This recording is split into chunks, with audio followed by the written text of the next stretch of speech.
Listen up, Gotham. This is Batman. Tune into the Bat Fan Addict podcast with Sammy Warm Hands. And if you don't, I'll be coming for you. Hey everybody, it's the Dark Knight of Rap, Sammy Warm Hands, and this is the Snyder Cut episode. That's right, the Bat Fan Addict podcast, myself, Ben, and Evan, we're going to dive deep, leaving no stone unturned on this 4-hour epic. As always, I got to shout out our longtime sponsor, Radar Toys. You can go to radartoys.com, get free shipping anywhere in the U.S., and save 10% using the code BATFANPOD. Now, we are going to dive into this honestly. It's something that I love and have really looked forward to for the past few years, but we're going to do it honestly and transparently. So we're going to talk about all things good and bad about ZACK SNYDER'S Justice League. Stay tuned. Evan's in the house. Hi. Ben Polanski's in a house. Yeah, hi. ZACK SNYDER'S Justice League 2021, aka 2017, should have been in the alternate timeline where Bernie Sanders was president and there's no pandemic. I already lost some viewers. We have viewers? People listen to this? Yeah. Oh. Directed by Zack Snyder, written by Chris Terrio, starring, of course, Ben Affleck, Henry Cavill, Amy Adams, Gal Gadot, Ray Fisher, Jason Momoa, Ezra Miller, and many, many more. Of course, we can't list them all because it's a massive ensemble. I did want to shout out cinematographer Fabian Wagner because this is a very visual film. And so if we are to bring those things up, it's not all Snyder who shot all this, of course, even though he is very visually minded. Of course, we have Junkie XL returning for the score. Yeah, best name in the music game. I remember being a teenager and listening to the music of Junkie XL. Well, I mentioned a thing about that, criticizing his name, and with this one, he is Tom Hulkenborg.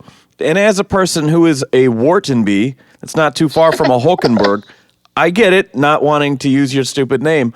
So he is back riding solo this time without Hans Zimmer.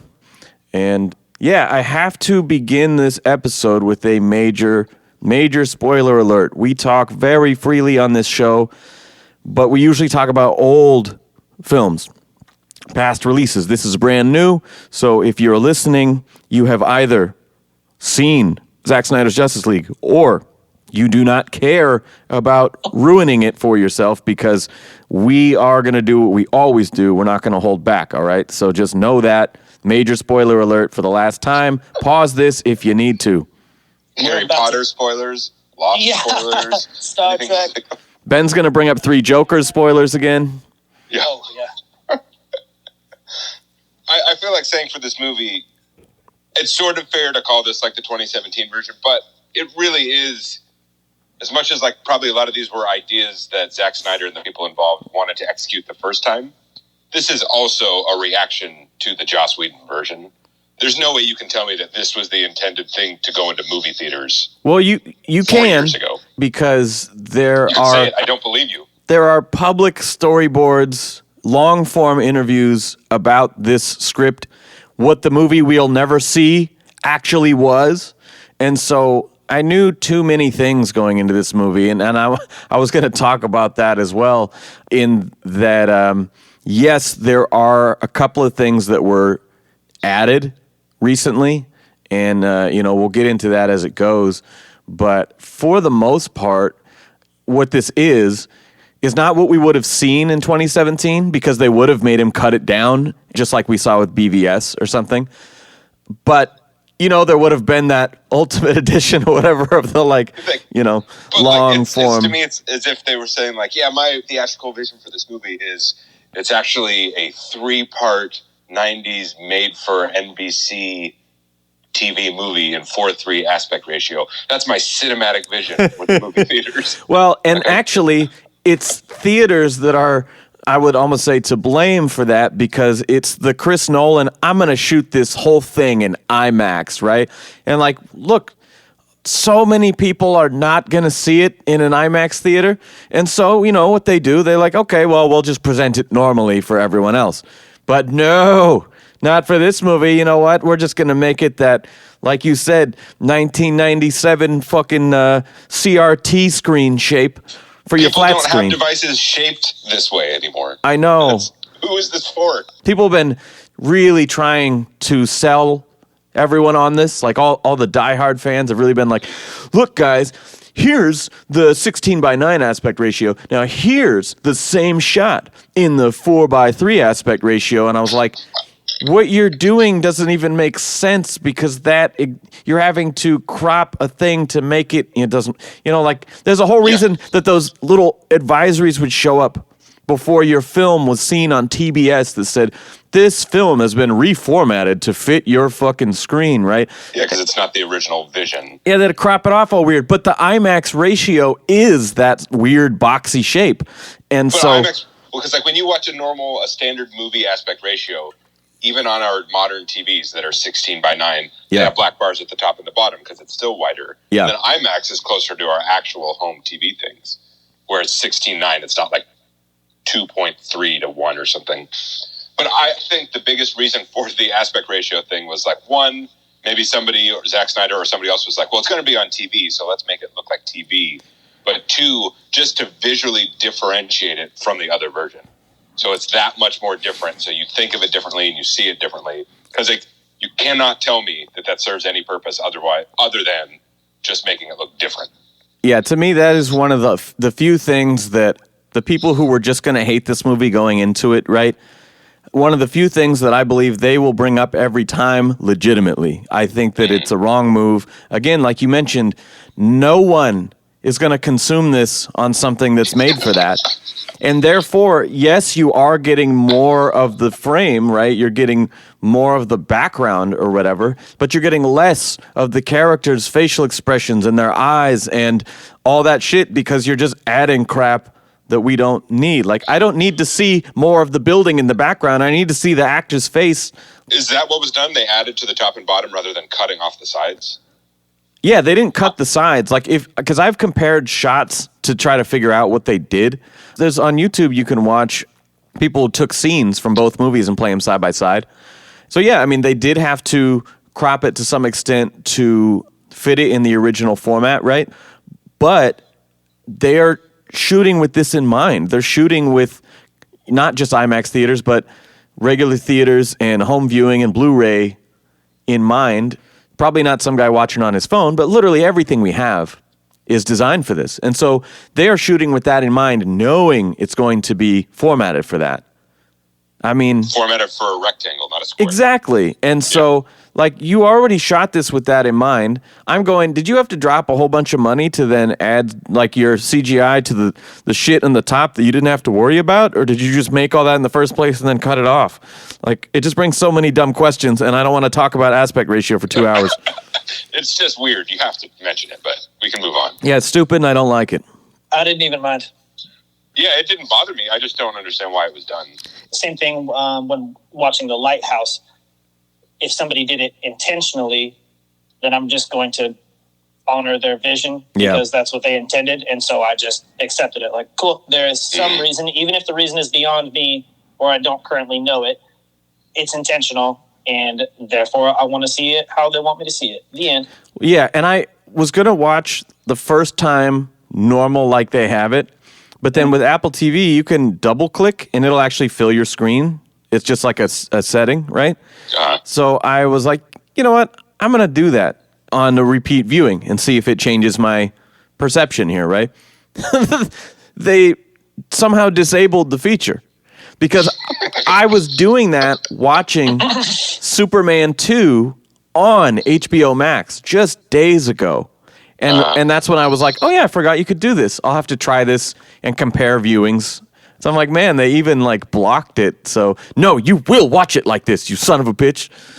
There's so many safeguards or something. Lauren is trying to send me a shot from the show Generation Kill last night and this morning, and we're trying to figure out how he could send it to me. And he wanted me to use it for a reference for a drawing. And I was like, okay, well, what if HBO on your phone, send a screenshot, Yeah. send it to me. Because what he sent me this morning was like clearly him taking a picture of the screen, so it's like, it's all cockeyed. And I was like, nah, I need it flat. And him at somebody else's house outside their window. Yeah, exactly. Yeah, you can see like the lines for the blinds and stuff. And he's like standing out. You can see his breath. So send me a screenshot. And he's like, that's just black. Okay.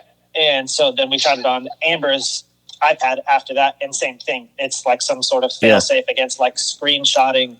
I've had a very hard time doing, like, you would think that with digital media it'd be so much easier for sampling, because I like use a lot of movie quotes in my records and stuff, and it's so much harder, and I usually have to actually rip it off a disc because you can't use the screen capture function, you can't use the screenshot, you can't use so many regular features with these apps. They're really wise about it. The age of piracy just isn't what it was. Yeah, so you can't like text it to your friend, but what you can do is just upload it to YouTube, because that they can monetize, That's where I watched this movie. I watched this movie on YouTube. Yeah. Was it somewhere else? All right, so I have to give a little context like we did before. So the Snyder Cut is significant in many ways because it's one of the only times that, the studios intervened and the fans really had this huge groundswell of support for this project, and that's really the only reason that it got made. But it's not, by any stretch of the imagination, the first time that something like this has happened with Warner Brothers. We talked about before with Tim Burton and Joel Schumacher, right? What we didn't talk about was Richard Donner in the 70s. This is a situation where they filmed Superman and Superman 2 at the same time. They're almost done filming the second movie, and they're like, oh, we got to do post to finish the first one to put it out and meet our release date, right? Well, after that, Warner's fire Richard Donner. They hire Richard Lester, and they're like, all right, here's this movie. And he's like, what is this epic, mythic, crazy bullshit? Like, let's lighten this up and have some fun. And we talked about this Superman being the more darker, real world, whatever, and it's not the Christopher Reeves version. Well, even the Chris Reeves version was too much for Richard Lester and Warner Brothers, and they rewrote and reshot a whole bunch of shit. They had to sue Chris Reeve, who was on another movie at the time, to get him to come back.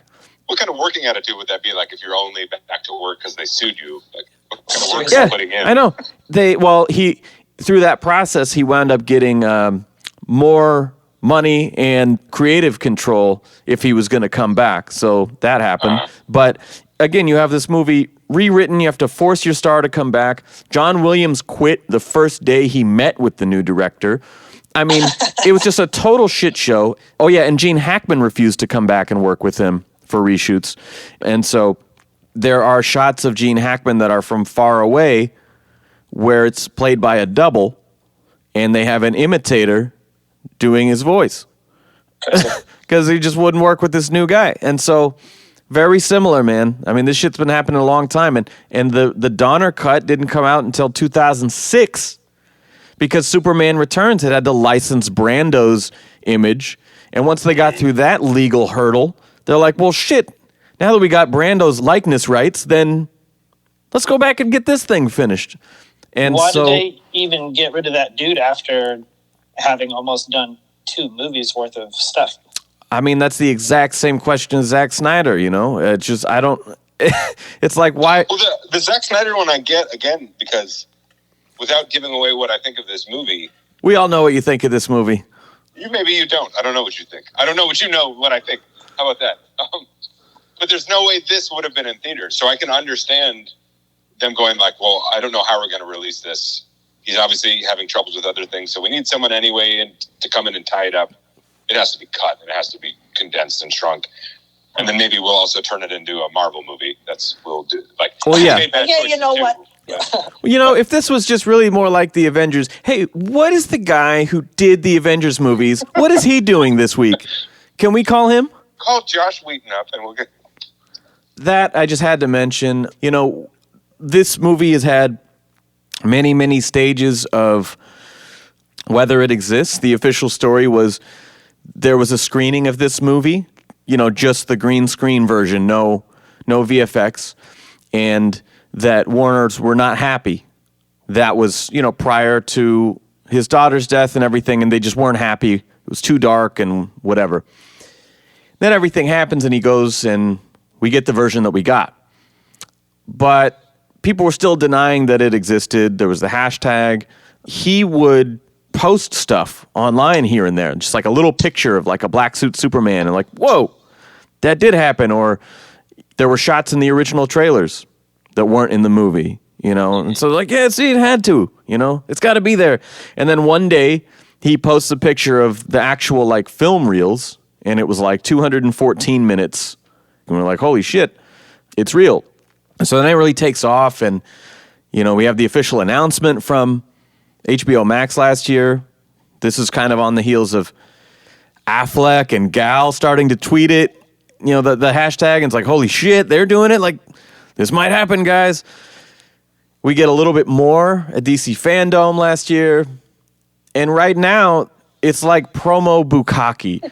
There is no secret. Like, I was really careful. I didn't want any spoilers, right? But like in the actual official trailers and ads are nothing but spoilers. Like, my chief complaint, as we'll visit at the end, but there is nothing that I haven't already seen for the most part. I think I watched the first trailer once, maybe.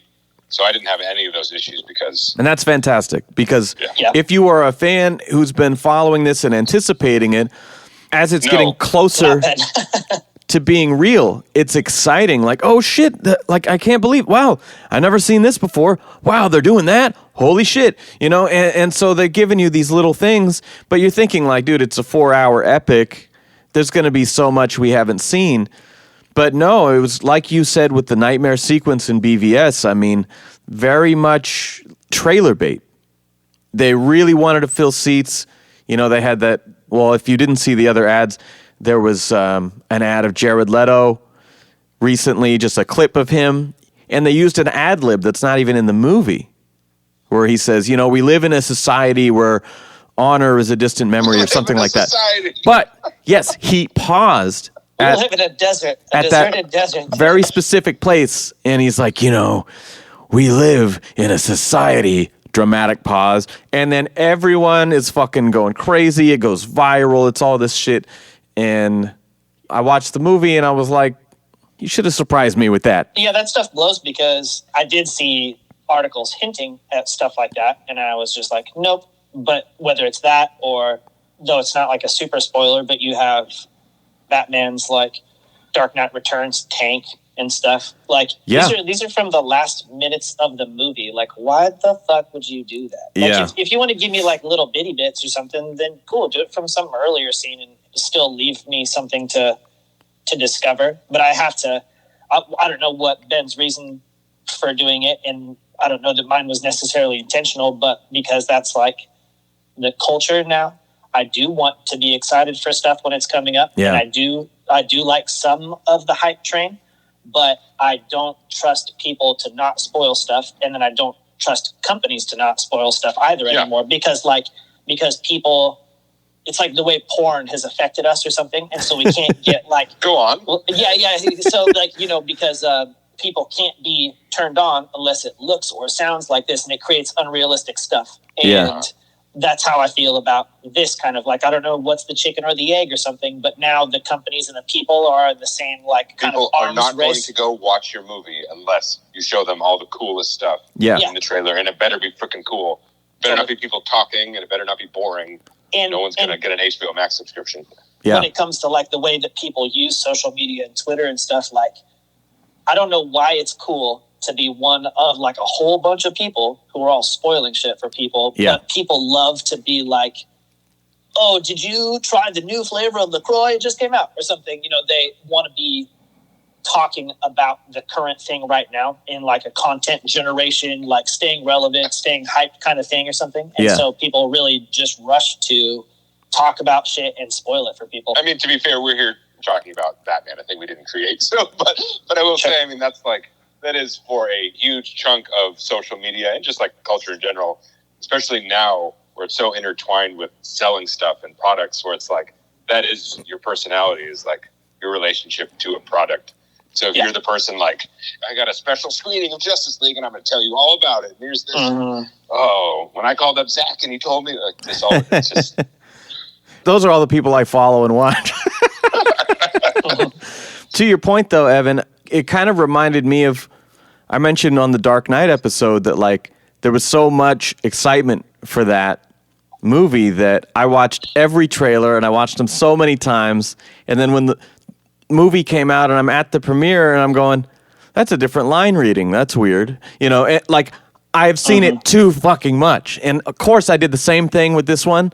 But the difference is them putting Darkseid prominently in these ads recently is akin to putting Jared Leto in all the ads for Suicide Squad.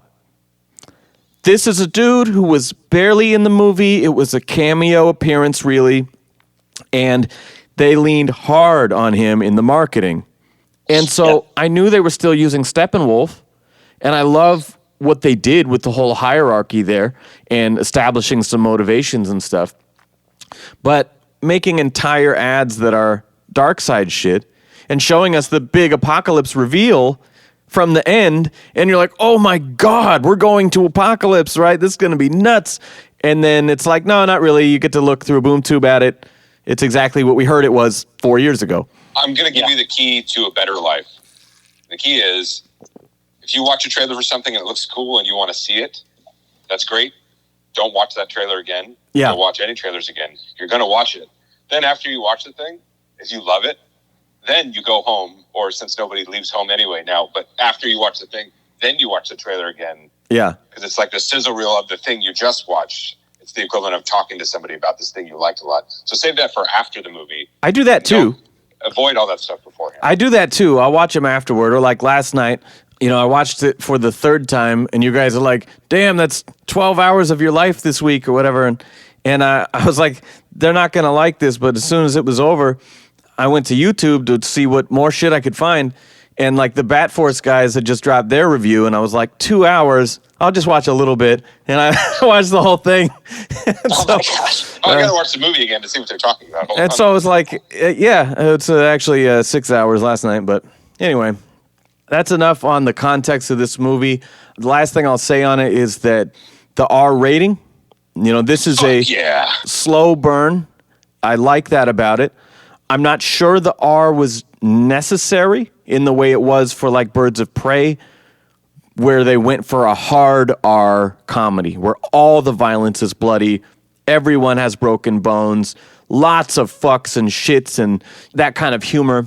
I will say, I don't think I'll ever be tired of Batman going like, oh, shit. Yeah. I like that. Yeah, I mean, and I think that people in these situations should respond like real adults would in those situations and not be like, this is freaking nuts, you know? Like, I don't think that works. But there's 3 fucks in the movie, and I think you could have gone without 2 of them, and it still would have been PG-13. It still would have been a PG-13, yeah. So we'll get to the last fuck later, but despite the gallons of Mortal Kombat blood. I think okay. That doesn't... I liked it. Yeah, some of that shit's great. Some of it's unnecessary. Like there's a spot where a parademon gets like whipped off the Batmobile and impaled, and they just like hang on it for a second. And I was like, see, this does nothing for the story. It just like, fuck yeah, rated R. Well, and saying Mortal Kombat like this, even though this is a lot of the movie we already saw, this movie totally feels like the first Mortal Kombat. It just definitely does. And the other one didn't, and that's a good thing. I like that. Yeah.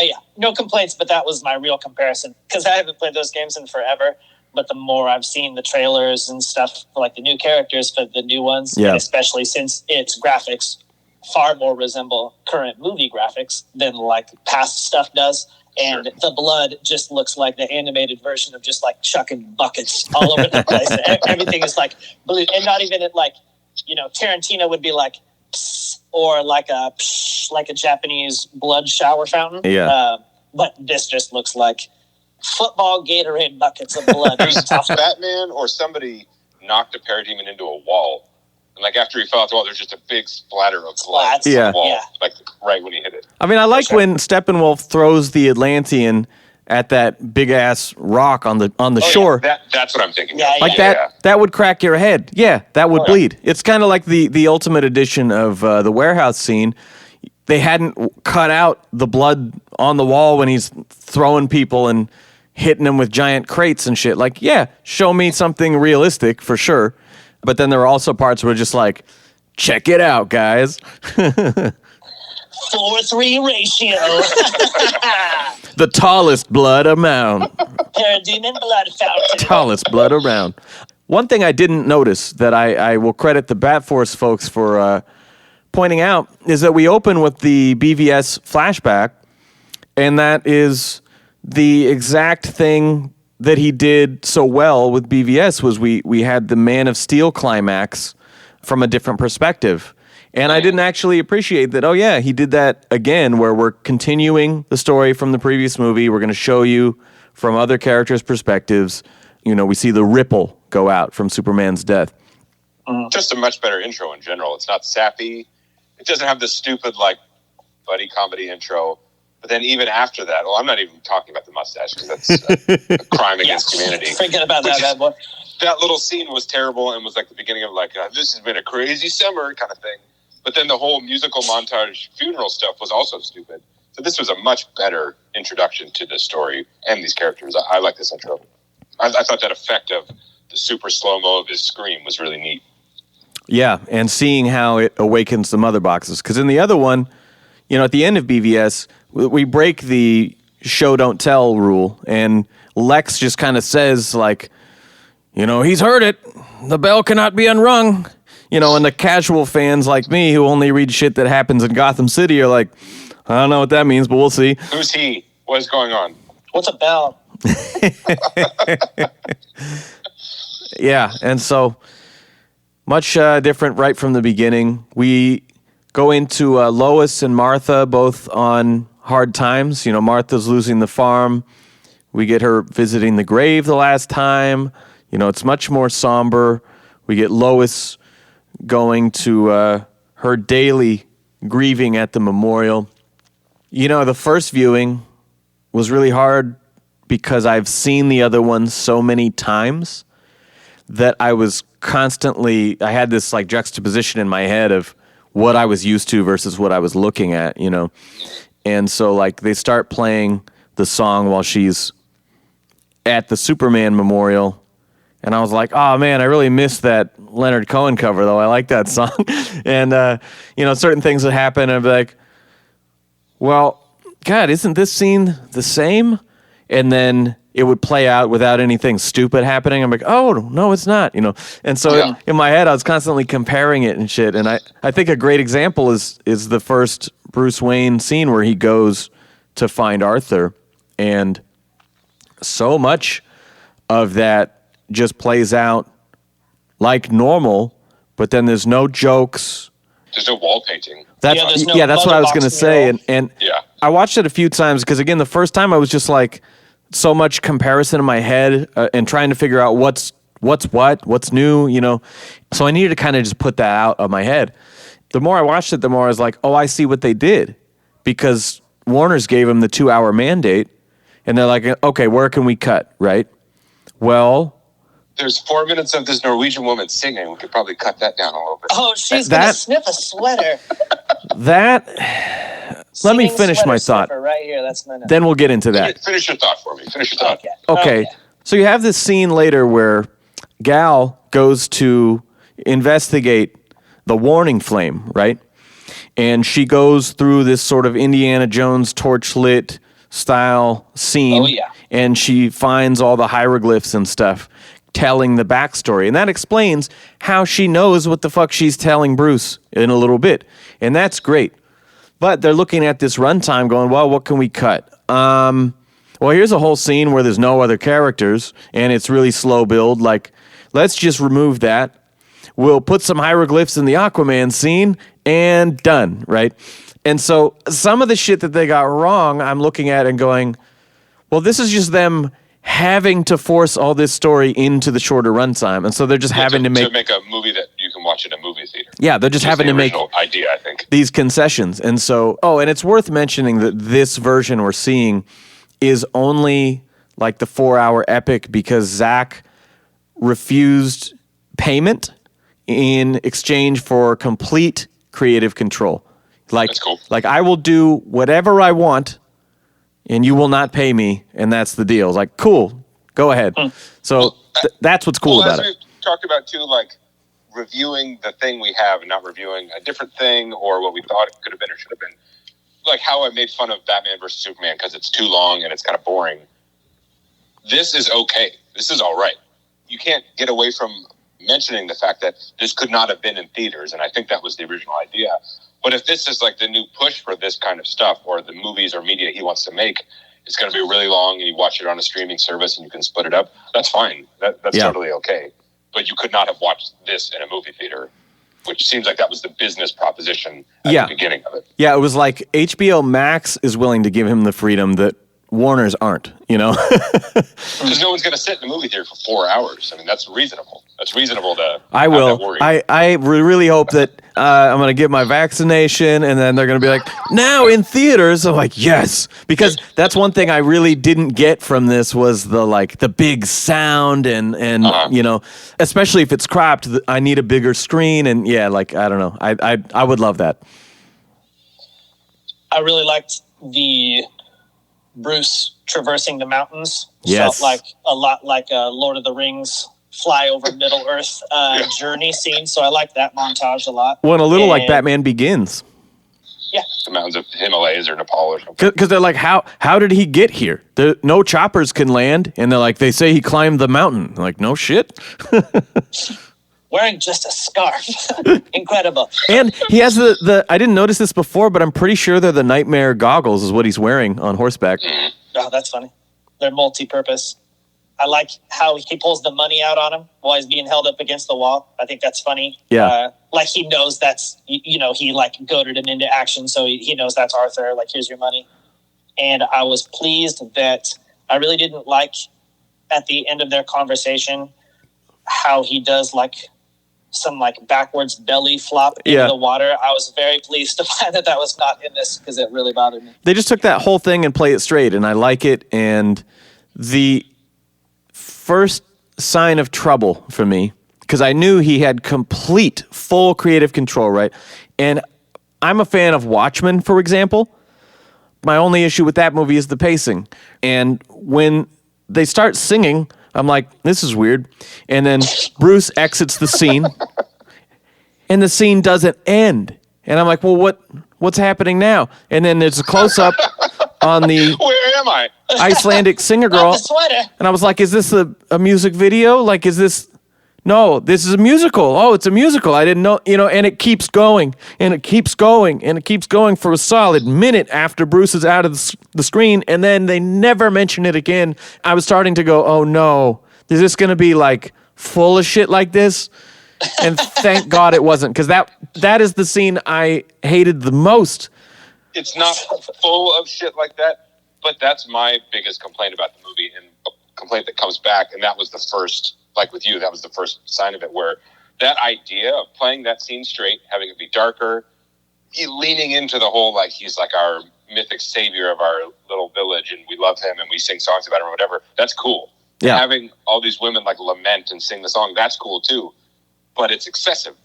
Yeah. Do it for just a moment or two and then cut away. And the fact that it just kept going is like, so much of this movie, the things I don't like are that, where they had a cool idea and then there's no one to go like, hey, you need to cut it a little bit. It's what Ev said before about the Joss Whedon punch-ups, right? They would have a joke that sort of works, and then they would have one or two extra jokes that don't work, right? And in this movie, one of the few things I can fault it for, because I enjoy it a lot. We're talking critically right now just because for the sake of conversation, but I really love this movie, except I think in editing, we could lose at least one beat from most scenes in the first act, the first hour or something. I think if you just trim a little bit. And I love that they let it breathe and they make things feel realistic and you actually connect with the characters. That's what was missing before, because we don't have 6 movies leading up to this like Avengers had. This has to be an origin story for like 3 characters. Yeah, and we accused BVS of having too much shit going on and trying to introduce too much and whatever, right? And this somehow seems less messy and just a better flow to it, and everyone is well-rounded and given their place. But then just maybe like just 10% back, even just 5% back for the sake of pacing. I want to see the Warner Brothers cut of the Zack Snyder cut. I don't. I want to see the 3-hour and 20-minute version of this movie. I just think that like in terms, because I think in editing, I edit the podcasts, I edit, records and I edit lyrics and songs and all these different things. I just felt like there was a little bit. I enjoyed the long run time. It's fun to just spend a night hanging out with these characters. But yeah, there's just a couple moments like that, and that's the easiest example because it's the most egregious. Yeah. Even that, what if the scene cut itself and it starts into another scene, and then just the music is what like carries it into the next one? Just don't slowly zoom in on the lady's face. Fucking freaking me out. Yeah, we don't get minute-long close-ups of extras. That's weird.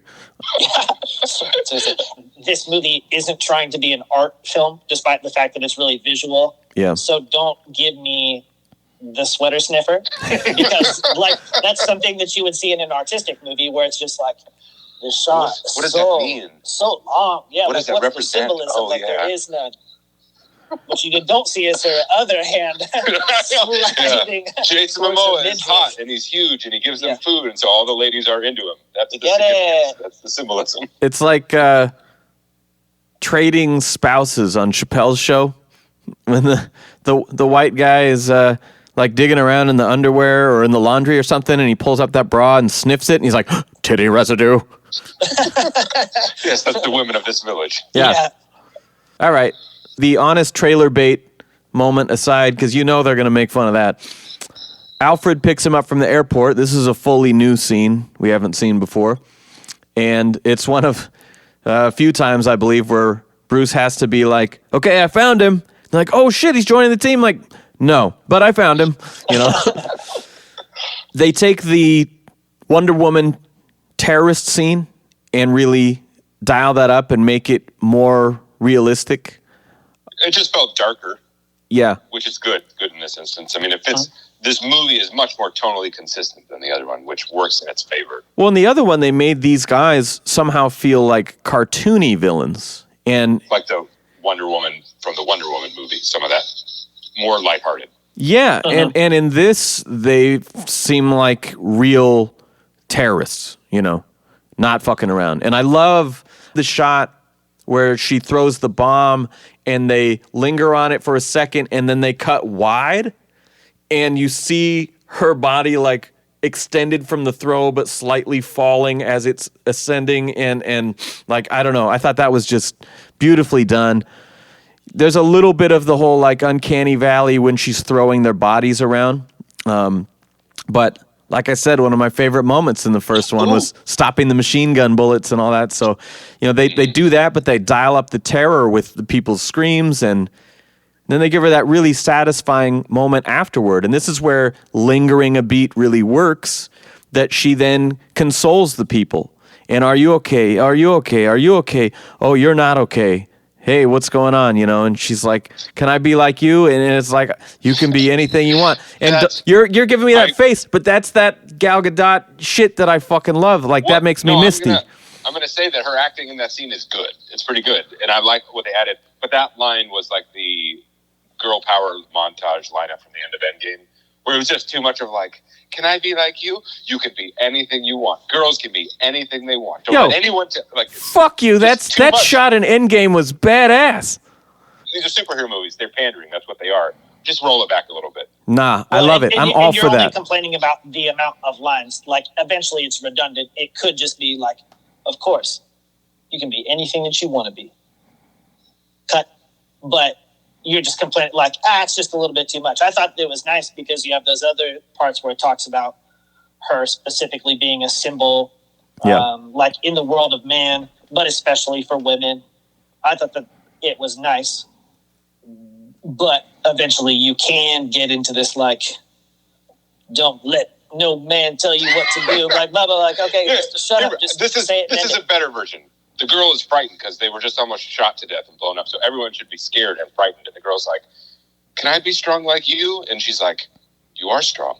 And the cut, you go somewhere else. Like, it felt like a tag. They added, like, how we get some girl power stuff in here and not appropriate for the scene. I don't think so. I think that's just who she is and what she embodies. I don't think it's extra, you know. If it were Mira, it'd be weird. That scene felt like it was tagged on to have a little moment where a girl says, can I be like you? And Wonder Woman goes, you can be anything you want, little girl. Because little girls can be anything they want. Well, I am a 35-year-old man, and it made me cry a little, so fuck you. This is the first scene where people get slapped against the walls and leave blood splatters. Yeah. And like, it's like very shocking right off the bat. Yeah, and in that scene, that little girl's like smiling, hey, can I be like you? Can I kill men like you? Of course you can. I Kill love all the men you want to, little girl. the move where she throws the dude at the crowd. She, like, volleys him towards the people. And I'm like, what the fuck? And then she zooms over there, catches him, knocks him back, and smashes his face against the wall. I'm like, yeah, ricochet. She alley-ooped herself.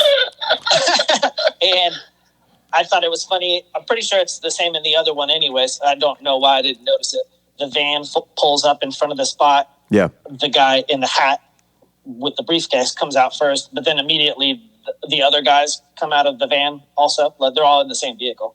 But what I thought was funny was that the guard man at the front wasn't at all put off by the first guy, despite the fact that he's like, that guy walks around behind him to shoot him in the back. Sure, did you notice all those goons in the van? Yeah, like, oh my God. Behind me. Yeah. Did you know they were in the taxi cab with you? They probably should have dropped him off on the corner first, you know? Yeah. It was a little direct. And then, as like you're talking about, Sam, the whole time I'm just kind of making comparisons, and I just think it's interesting, like, what was Zack's, what wasn't. Sometimes I was surprised, like, I could have swore that wouldn't have been a Zack shot, and then it turned out that it was, like, interesting. But then the things that he just did different, and I feel like in the other one, Wonder Woman's theme starts as soon as she's, like, revealed on the statue. And then in this one, they're not leaning on their theme music a lot. Like, hers doesn't start right then. It starts later on in that scene. And I just thought that it was interesting. Like, what's the reason? Just creating, like, a different vision or different music, or not relying too heavily on the things that everybody has, like, super boners for or something. Yeah, and I think that that's one of the things that grabbed me on the first viewing when I'm still very conscious of two versions. I was like, oh, where's the fucking song? Do the song, you know? And, you know, you find a couple little moments here and there where you're like, oh, you know, I actually like that thing that they cut out. But, again, they're not removing things. They're just finishing their thing as if that never existed. Zack has never seen that movie. And so that's just like, oh, yeah, we came up with we're going to use it right here. And I'm like, yeah, okay. But the first time, I was like, oh, where it is? Give me there it is. Okay. You know. Yeah, you always get little hints of it, but it does feel a little more restrained because sometimes it'll just be like that. And not like that. Over the top stuff. I don't know if you guys, well, Ben, you wouldn't have seen this. Evan, you might have seen this. But that day, I was getting excited. And on my break from work real quick, I plugged in my guitar and learned that lick really quick, and I was playing it through the Mesa. When you found that it wasn't Sam, you can be anything you want to be. Yeah. Except a professional musician. Now, no, you can't. Well, it's because I'm a guy. That's why it doesn't apply. You're not a little girl. Once you're an adult, your path is already set. Yeah. Now, this to me is where it becomes a vastly different movie. You know, I think in the first 45 minutes, I had counted 6 scenes that were already in the other movie, but had been drastically rewritten.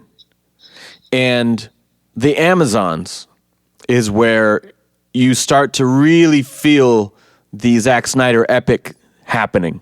When Steppenwolf shows up, And the whole, like, I will bathe in your fear. And she's like, daughters of Themyscira, show him your fear. And we have no fear. I'm like, fuck. Yes, still to me, probably the best line in the whole movie.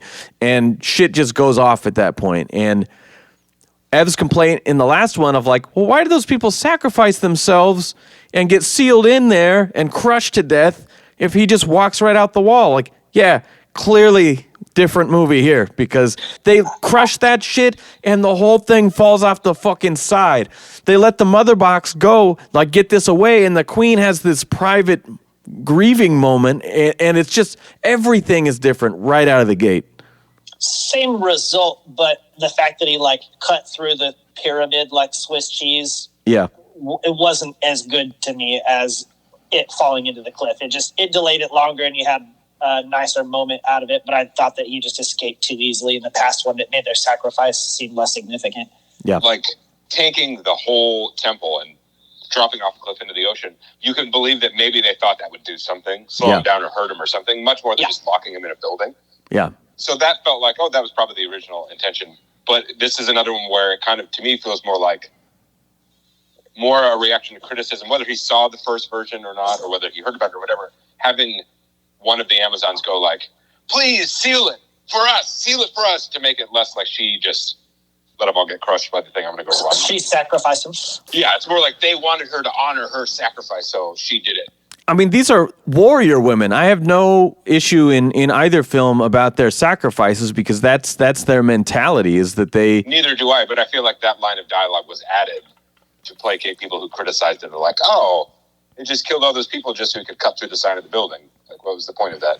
I'll be real honest. In terms of adding stuff, I think there were only 2 things added in this entire movie. That's my opinion. Things that were filmed or put in the movie after the reaction to the first one is what you're saying. In this cut, I think only 2 things were added that did not exist prior to HBO Max.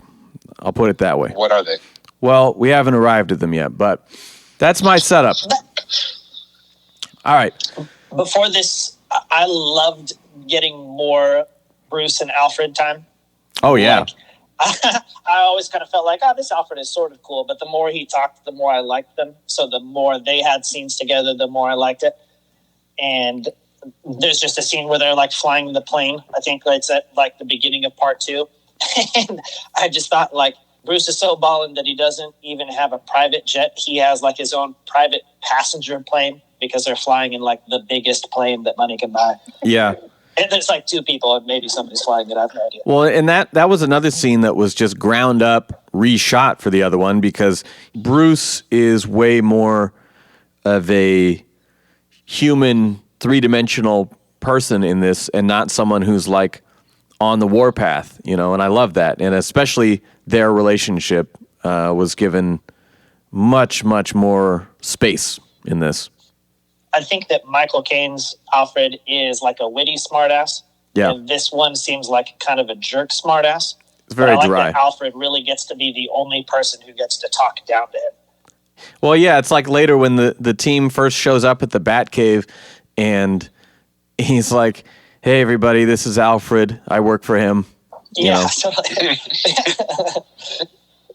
I like his energy, because more than in the other version and in Batman versus Superman, he has like almost an anxious energy. Like the whole tea scene, like, you're making the tea wrong. Oh, you're really bothering me. He's like OCD. Yeah. That was one of my favorite moments of levity in the movie, where he's in the middle of doing something. He's working on the gauntlet over there, and she's like, I'm going to make some tea. Do you want some? And he's like, that's... In his head, he's like, that's not how this works. No, it's okay. It's okay. And then, like, are you sure you don't want me to help? And he's just like standing there over her shoulder. And she's like, oh, no, I'm good. And he's like, oh, let's not burn the leaves now. Oh, yeah, water first. Okay, sure, no problem, And she's gracious about it. Yeah. And then, no, that's quite enough tea. Oh, okay, buddy. And then, well, no, you just let it mash. Okay, all right. I actually thought that I learned something there, because I'd always put the water over the tea bag, and he talks about pouring the water first. And You're then so suburban. The tea bag to it. What? I said, you're so suburban. Tea like Sam. Jeez. Sam really, it's part of his daily routine. He makes tea every morning as a ritual. No, not me. I'm just saying, as Alfred, he would be judging you. Yeah, I didn't know. I felt like I didn't know I was going to learn something while watching this movie. You mentioned moment of levity, and we'll talk about them as we hit them too, but the levity was character appropriate. Yes. And it fit the tone of the whole thing. So, like, the right kind of people were making jokes. The right characters were the straight men to the funny guys' jokes. Like, they weren't mixing it around. It wasn't excessive. So that was done really well. Yeah. Batman wasn't a cartoon character this time. He had a couple of funny lines, but usually, again, he was more the straight man. He's not the guy cracking the jokes or making the smart-ass quips. I love it. I mean, you get a little bit of, like, him and Arthur in the beginning, and he just gives him that little smirk that sets off Arthur and makes him pick him up, you know? But, you know, so he's got a little of that Bruce Wayne, not some, like, over-the-top, this is a comedy. Goofball. Yeah, exactly. Yeah, it's just weird, like, if you've established that Flash talks in a certain way, and even I thought that was excessive in the first one. This one did a better version of that to me. But, like, Batman needs to stay Batman, and Batman needs to not be Flash. So when you do the crossover and they're, like, doing each other's lines, I'm like, I don't know. Yeah. I don't buy this. Last thing on the Amazons is in that sequence where he comes back out of the water and they're chasing him on horseback and all this stuff, having more space there was great because you see, like, 5 or 6 of the girls shooting him with their bows, tying him up and surrounding him and, like, kind of taking him down. And that shot was great because, you know, we see in both versions, the scene ends as he booms away with like 1,000 more warriors coming, right? And it's showing that even just a handful of them still could get the better of this dude, right? And he's got his army too. But I just like that it doesn't undercut the importance of the Amazons. You know, it doesn't make you feel like someone can just waltz into Themyscira and fuck people up and leave. You have to balance it because, you have to make Steppenwolf seem like a real threat. Yeah. You also have to remember that, these are not people. These are like the best warriors on the planet. Yeah. So there does have to be a little bit of a give and take there, and this is a better version of that. Yeah, love it. They're so coordinated in their keep-away game, too. A lot of that is in the other one as well, but I just love that there's not a lot of verbal cues going on. They're just like, we got to get this freaking thing away. Like, I really love the tying the rope around the mother box and shooting the arrow so that the other person dives for the arrow, and, like, all they're trying to do is, like, just create some distance. I just love that they're, like, just playing catch with the mother box. Yeah, that was awesome. Moving on, Bruce tells Alfred in that plane scene you were talking about that he made a promise on Cal's grave, and that scene is served to set up Bruce's motivations much more clearly. Because I think Ben was saying his criticism of the other film, the other version, was that he has this very night and day, I'm a fully different person now, and I loved him, and I need to honor him, and, you know, like, well, where is all this coming from? And so I'm extrapolating. Robot suit and tried to beat that guy up. Yeah, and, like, I'm extrapolating all this extra shit, going like, well, yeah, but if you think about it, it's like this, you know, and here they just actually give that to you, and I don't have to explain why I think, it's just there. This movie is better about that, but it still has the same problem, and it's just fundamental to the story that this is a Superman who was around for like a year. He wasn't around that long. None of these people knew him. The way everyone is reacting to him and reacting to the loss and reacting to how much they want it back, what it really should be is just like, oh yeah, this guy's the strongest guy around. We need him back. Instead of the way they present it in this version as well, where it's like, oh, he was the best of us. Oh, he's such a great guy and such a good hero. And this universe, I never saw any of that, of where, like, they have this deep connection to him. I get regular people maybe because he's a god and has that Messiah thing, but, like, it still has the problem of Batman, you knew him for a week or two and you tried to kill him. I get it. You might feel guilty about that. You're a good guy, yeah. In BVS, there was the whole cultural context about he was very polarizing. I mean, and again, I can justify this a million ways, but we don't have time for all that. We don't have time for your mental gymnastics. We go to Atlantis, and there's a Willem Dafoe cameo. And at first I was like, why is Arthur being such a bitch? And I was like, oh, this is before Aquaman. I forget. Yeah, me and Amber had a real moment. I was like, one, what is Willem Dafoe doing here? Because I've only seen Aquaman one time. So, like, what the fuck? He looks a lot like Gollum here. And he's so tiny in comparison to Jason. Yeah, well, there's just some shots where it's like very hard above him, and he's like looking up into it like a big-eyed baby. He just looks like a long-haired cave troll. Well, he's also just higher up than him, so it on a step or something. It sells it even more. I forgot that he existed, though. I was like, I don't get this. Then me and Amber realized that this is pre-Aquaman, and they're like, no, I didn't see Aquaman, so I didn't even know. He was he just took a break from the lighthouse where he was hanging out with Batman, and then he dipped down there to Atlantis. Me and Amber just watched Boondock Saints, and I was like, how is Willem Dafoe go from being like a cross-dressing cop to now he's an Atlantean? Well, I had that thought watching this scene where I was like, well, Willem Dafoe is an actor who, like, he only does things because he wants to. Yeah. And whether that's because, like, they wrote him a huge check, or he's like, yeah, I would love to be in this weird comic book thing and wear this weird outfit and do this kind of stuff. And then I had a little thought of, like, which is it for him in this? Because he's kind of weird.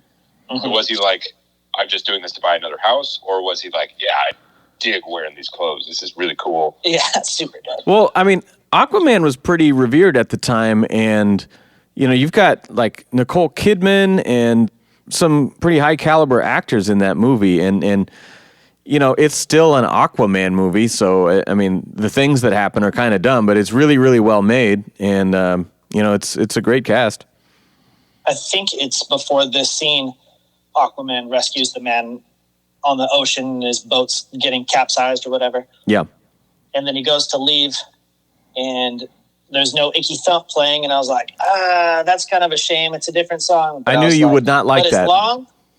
But I was like, but as long as he doesn't throw that bottle in the water, yep, I'll be totally good. And then he fucking throws the bottle in the water. Still a litter bug. I was watching for that too. Zach, you're a litter bug. I don't give a shit. Yeah. I like this version more because the tone of that scene was much more like a drunk, like a guy who did some stuff and he wandered off to go drink by himself in the water. It's like, it's sad. It's not like fucking rad, man. But there was an extra line, if I'm not mistaken. There was a good Aquaman line. Because before he throws the guy down, he asks for a whiskey, and he says, put it on his tab, right? But in this one, there's a line in between there where he says something like, tell these guys to respect the storm. Respect the storm. And I like that because, I mean, I'm a person who does not go out on the water. I do not fuck with that, but I go to the coast a lot, and I have a healthy fear and respect of that ocean, you know? So the fact that he had to waste his fucking time saving this guy's life because he does, though. He was an asshole out there when he shouldn't have been. I like that little extra layer in one line.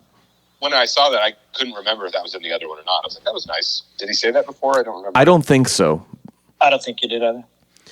All right, so here we get the first introduction of Desaad speaking to Steppenwolf, and we sort of understand this hierarchy, right? And that he is paying a penance, and he has to conquer these worlds for Darkseid to kind of reestablish himself.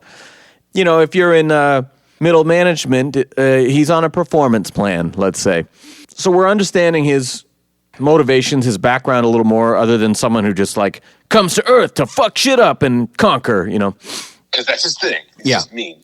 And in reality, that's Darkseid's thing. But I like it. Gives a little more depth here, and it also plays in sort of a Force Awakens, Snoke to Kylo Ren sort of situation.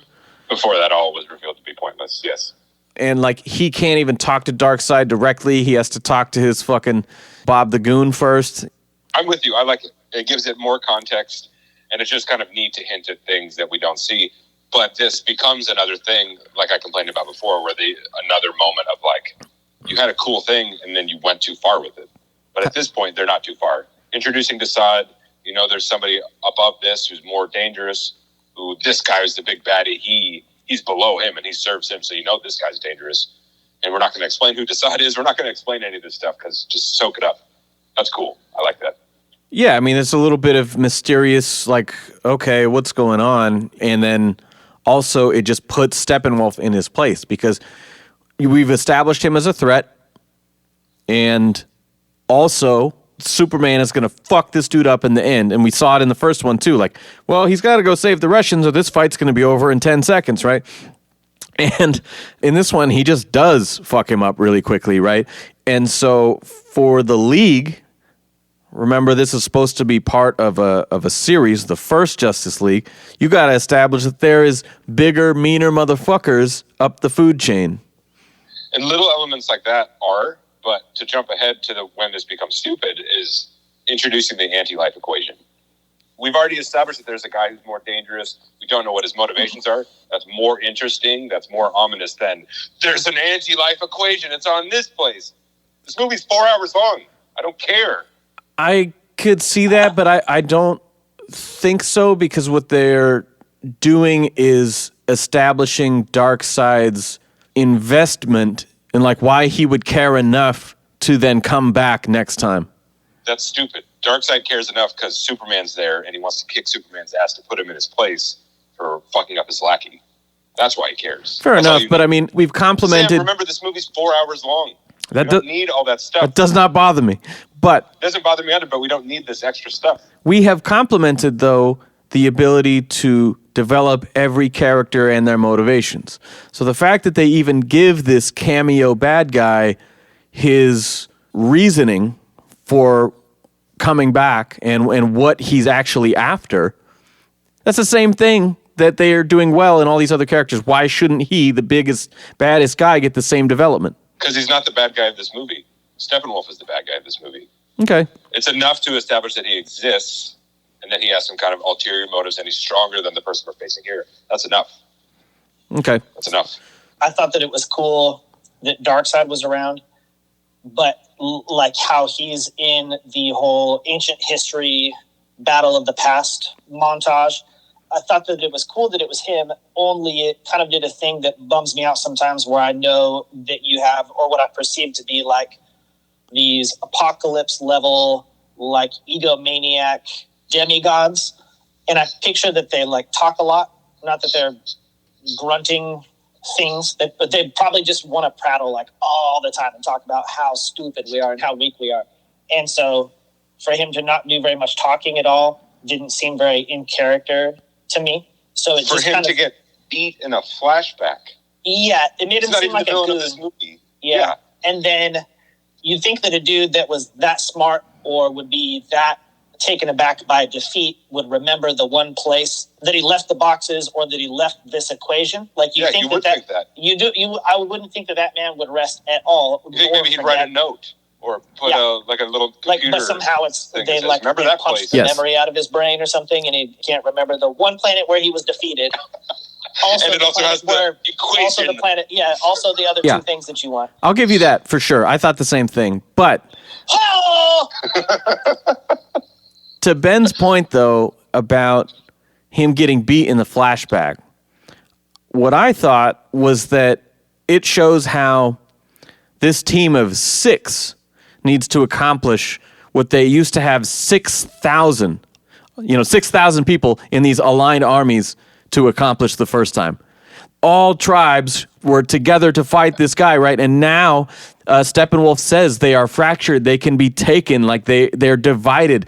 And so seeing his opportunity, all right, well, shit, if that's the case, then they're no match for us. I'm coming back, right? And so now establishing this team has to compensate for that.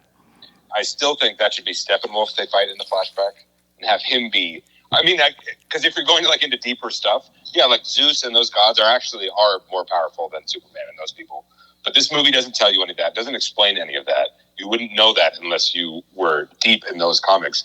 So you should use that for Steppenwolf, and you can still have Darkseid be involved in that flashback of being like, oh, you failed me, Steppenwolf. Now I'm going to cast you out and you cannot return. Like, that's where you dump all that shit. But it's just, it's bad.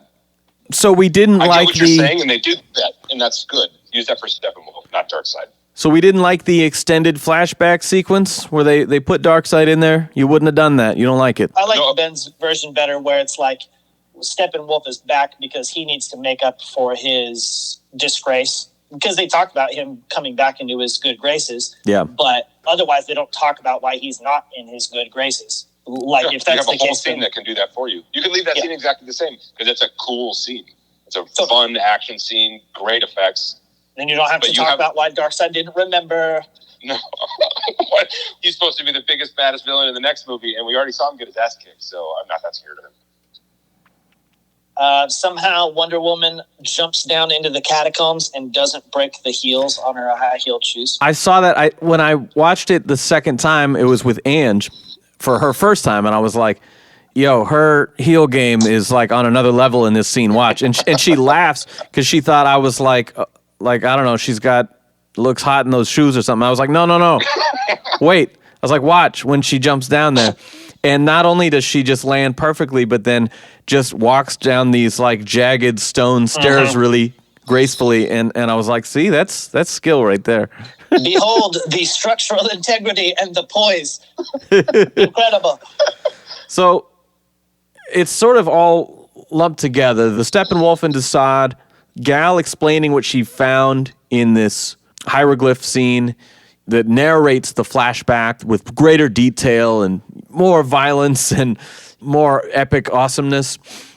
And then Bruce and Diana are in the cave watching the footage that we saw from Lex's computer in the BVS, right?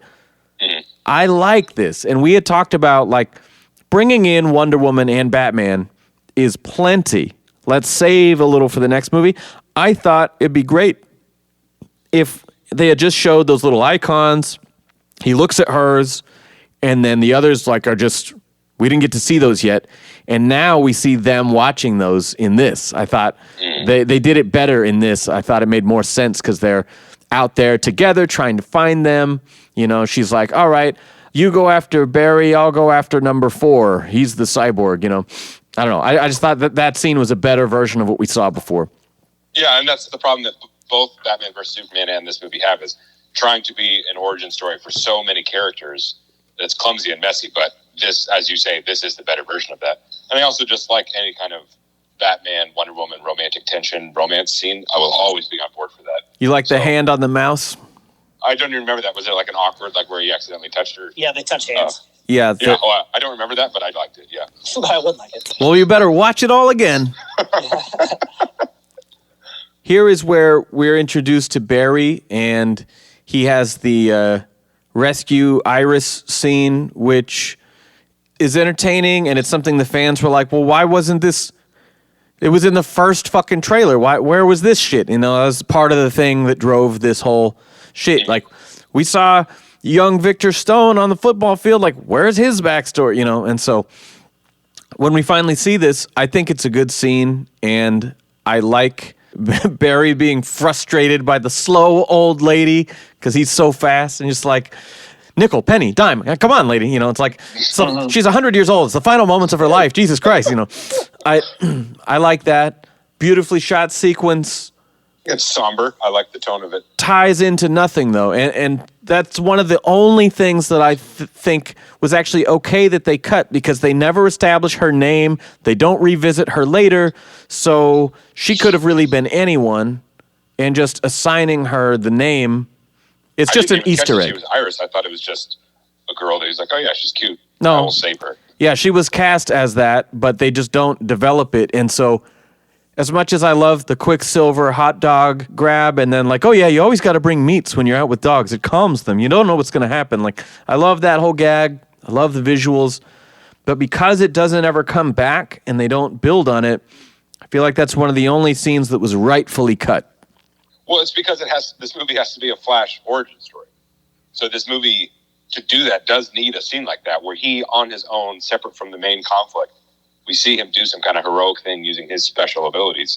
That's what it's for. I mean, you're right that it doesn't tie into the rest of the story, but because this movie has to be his first movie, that's what it's there for.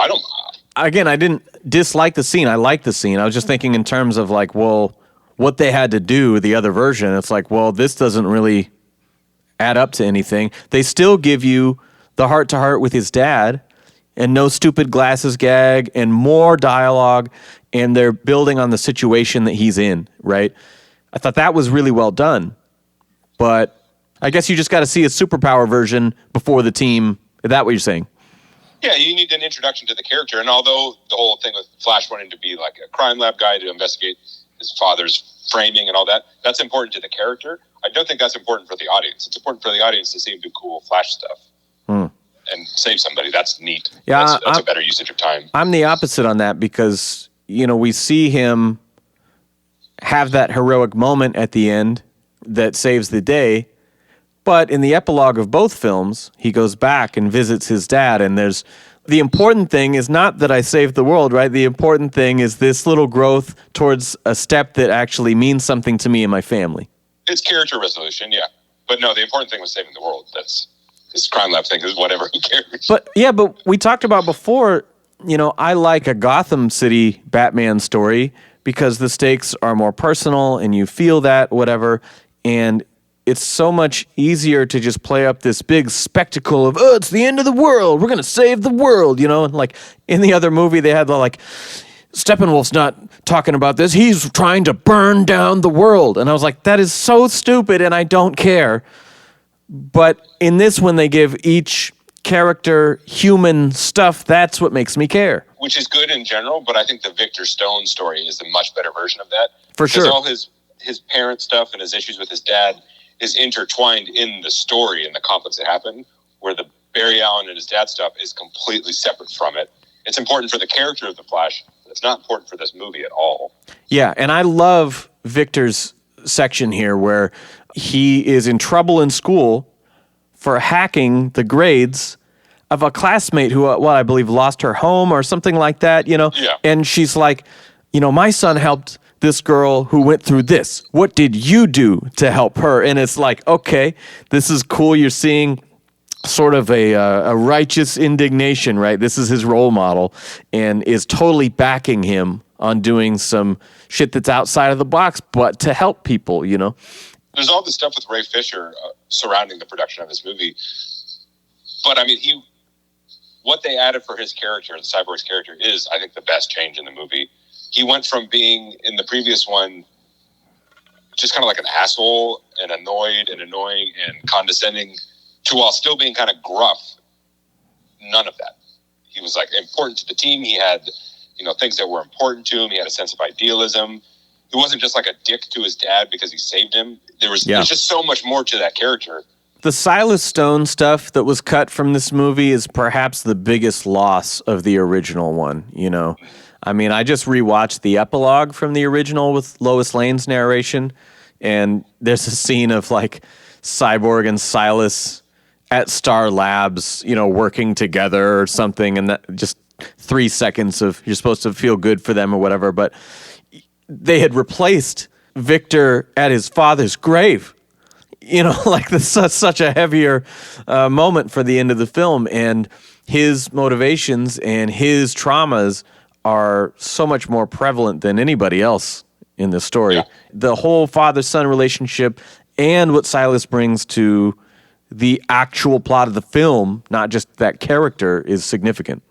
One of the most emotional moments in the movie, or one of the moments that I felt the most, like had a real human reaction to, was just the scene when they're in the car and he's driving back. His mom's driving him back from the game. Yeah. It's like, Dad wasn't there, and like he like starts crying just for a moment. It's really subtle. But it's like, oh, you're a person. Okay, yeah. Well, yeah, I feel that. Yeah, and as a child of divorce, when they show the moment where he makes the touchdown and wins the game and he's celebrating and they show his mom celebrating and the camera slowly pans down to the empty seat, I'm like, I know that feeling. That fucking sucks. That shit was great to me. Yeah. Also, right after that, I did play football in the 4th and 5th grade. They called me Sammy Sayao. Yeah. Oh. In that scene, they follow it with the hospital and Silas being told his wife didn't make it. And he vows to his son, I will not let you die, right? And it's more than just the little experimentation montage that we saw before. It makes all this fantastic stuff grounded. Yeah, and it fleshes Silas out too, because again, the whole vibe from the previous movie was like Cyborg's pissed because his dad like turned him into a monster because he was selfish and thoughtless. When this one, it's like, no, he's pissed because he is a monster, but his dad wasn't like trying to make him a monster. He just trying to save him. That's all. And they have all this want him to die. baggage too of like it's sort of like Bruce saying like, I failed him in life, I won't fail him in death. It's like, God, I fucked up, I should have been there. Victor even says at one point, well, Mom would still be alive if you had just showed up. That whole night would have gone differently, and it's like they have all this baggage, and yet the creation of Cyborg was his sort of trying to make this right, trying to overcompensate and save him. Well, that's a central theme of the movie, is that Cyborg accepting what he is now as a good thing and what he can do now as a good thing. That's his character's arc. Yeah. It's not really there in the previous version of the movie. Yeah, and I think the whole sequence with the tape recorder and describing all his powers and like you can, manipulate the world's financial system like playing with a child's toy and all this stuff, and seeing him find this woman who's evicted and starving practically and just give her all this money and stuff. It's just another example of the moment that they alluded to earlier in school. Yeah, that's another moment where I had a little feeling, just him helping that lady. Yeah, or like stopping the flood of nukes in the sky, like and showing how powerful he is, and saying that like the sort of Spider-Man great responsibility thing of like the challenge will not be doing these things, but not doing them and not intervening and meddling with human affairs, and it just gives so much more weight to his character's powers. Well, in the previous version, especially if you weren't familiar with the character at all, he's just Robot Man. Yeah. Like that's it. There's nothing to him beyond that. There's nothing about how extreme his powers are or any of that inner conflict. And again, it's 4 hours long, but like I wasn't bored, and I was happy with the stuff they added. Yeah, Yes. I think that's cool because it's easy to, like you're saying, just on the surface level, like, oh, he's just an enhanced dude. Not that he's like a living, changing computer thing. And so it's cool to give him more of a service and to paint a picture about how relevant he is, especially in a modern world.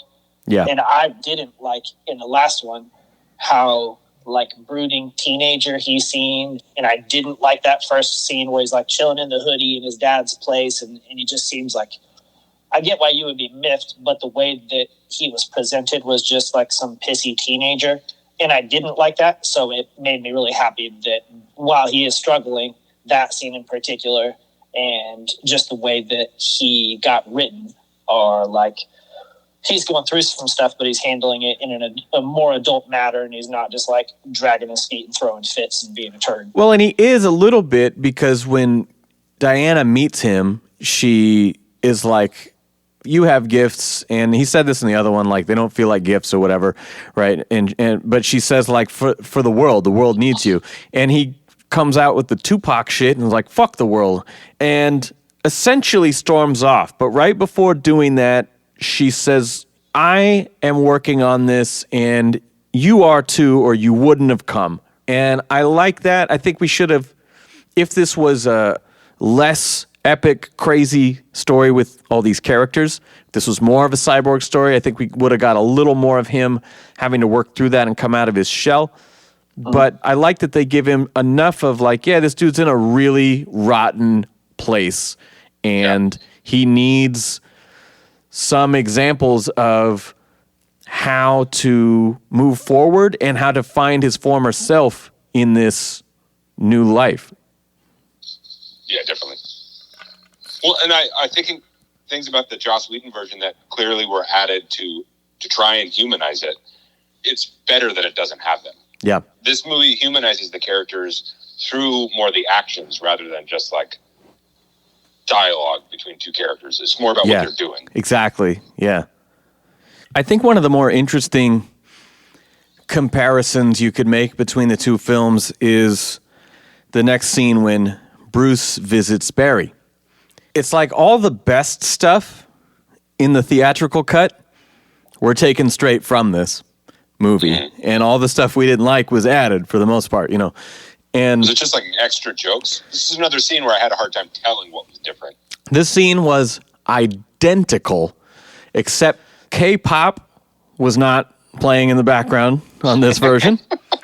The Batarang moment where he grabs and catches it, this is one of the moments where in the other one, he grabs it and then it cuts back to Bruce's face of kind of like the exhale, you know? And in this one, he grabs it and stays, but it's like they're filming it in real time, and his body is just kind of doing the natural shake a little bit as he slowly brings it back instead of just shooting it regular speed and slowing it down or something. I don't know. Like, they have so many effective slow-mo shots that when he grabs that and it lingers on holding the Batarang, and it gets a little odd for me. But yeah, aside from that cut and the K-pop in the beginning, the only difference is they added all the weird brunch jokes at the end where he's like, I need friends. Like, what is brunch? You know, like, I don't understand, you know. That shit was gone. Oh, and then another thing, just slight timing-wise, when they're getting in the car, the lines are exactly the same, but they cut it slightly differently when Bruce says, I'm rich. All 3 times I watched that, and I was like, why is this joke not landing to me when they're using the same takes? I don't understand why it's not as funny to me. And I pulled up the original scene, and there's just like a half second or something comedic pause there in the theatrical cut. And I think I'm just so used to seeing that it felt really like, what's your superpower again? And he just immediately like, I know what you're saying, and just I already have my answer. Yeah, my head. I'm rich. He just says it right away, and it felt a little weird. Some of the jokes in this version had that kind of feeling, but in a way that worked better because they just seemed like little funny lines that were not designed to get a laugh. They're just little funny lines, and it's not for us. It's for each other in the scene. Yeah, that makes sense. What I thought was kind of interesting, though I didn't make any comparisons to the other one, was that I did notice that this was like a more stripped down version of some of the jokes and just the Flash quirkiness. But I noticed that the music was different. Yeah. And it was weird for me to be thinking about how just the music in the scene would change my perceptions of the lines, because I swear that in the other one, there is some music, but then a lot of the dialogue is like left empty without music. Mm-hmm. And so it makes it seem like it's more, you're in a group of people and somebody says something stupid and everybody's like, oh, and it's like the pause and the silence that makes it more like, ugh. Yeah. And I think that the theatrical one does more of that, where they leave, there is no extra sound. Yeah. And so it's just like, so between the way I already felt about some of the lines and then the extra lines and then the fact that there wasn't any extra music, it just left me feeling like, I don't really like this dude. And then in this one, there was less of it. And then the addition of just some like lingering background music. Or the beginning of the next song starting up underneath it. Yeah, it just like softened the whole thing for me. And I was like, oh yeah, I don't know. It's weird. And I don't know that the music that they did play was actually relevant in the way that I felt about it. But I guess just having something versus having nothing actually did affect me. Well, let's talk about the music a little bit, because there's not really a specific place we need to do so. But we talked about him being replaced by Danny Elfman last time. How do we feel about the Tom Holkenborg score for this movie? I didn't notice it. Good or bad, I didn't have anything like, wow, this is really good, and it didn't bother me either. What I noticed about the music was just where they chose to include and exclude portions that I'd like come to be semi-familiar with from the other one, but not what his soundtrack was specifically. I think the first viewing, I really disliked it. In fact, I wasn't going to take notes on the first viewing, and then I was sitting there going, I don't like this music. And so I wrote up like my template for episode notes and started my cons of like, I don't like this fucking music. Right. And what they were doing in like the first hour, you get this a few times of this weird sort of like Indian or Middle Eastern like yodeling thing. And it seemed so, yeah, it just seems so out of place. And I think I don't like lead vocals in a score ever. I just don't. If you're going to be Batman Returns Elfman and using choirs and cool shit like that, that's great. Using vocals as an instrument. But like, if you're just going to lead guitar a yodel solo, That's not for me. And I didn't notice it on repeat viewings, but the first time I was like, Jesus Christ, can you just stop? Like, I think because, again, I have a version that I've seen, and so the differences are really standing out. It made me think of Team America making fun of terrorist music. Yes. Anytime we're in the Middle East, it's like you have the prayer music starts playing. And yeah, exactly. And they were trying to like do a stereotype, and I'm not saying that that's like what this is. It was just, maybe it's just out of place for the genre, and I was confused. I don't know, but I didn't love it. And then as it's going on in the scene where they're fighting the parademons under the harbor, and we're getting some of the like guitar music, I was like, that's weird, because it's almost like it reminded me of that Gary Clark Jr. Come Together stuff, or some of the actual like rock songs that were used in the other one. But it really grew on me, actually, and I came to like that more on repeat viewings. Again, so much of it for me was just having to like familiarize myself enough with this one that I could just watch the movie and listen to the music of it as opposed to compare the music of it. I think first time around, between the sweater sniffer and then the vocal yodels, it's a little too much culture shock. And yeah, and the first acclimate a little bit. First half hour, it's like, this is not Gotham. I have a question. At what point does the Flash actually need to use his suit? Because they talk about the heat resistance, like especially. Yeah.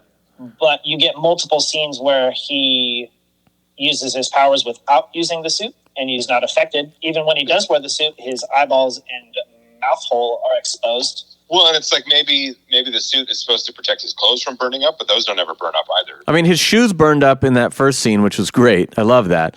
But his clothes were fine. Yeah. But I think that if we're to dig into this, he mentions a couple different times, like if he reaches the speed of light, things happen, shit goes bad. We also see very briefly him in that face shield version that we got in the BVS cameo, which I thought when I saw it, I was like, you know what? Seeing this costume again, this version of the costume, sort of answers Evan's issues with the character that we had before about like, well, his face and his eyeballs are hanging out.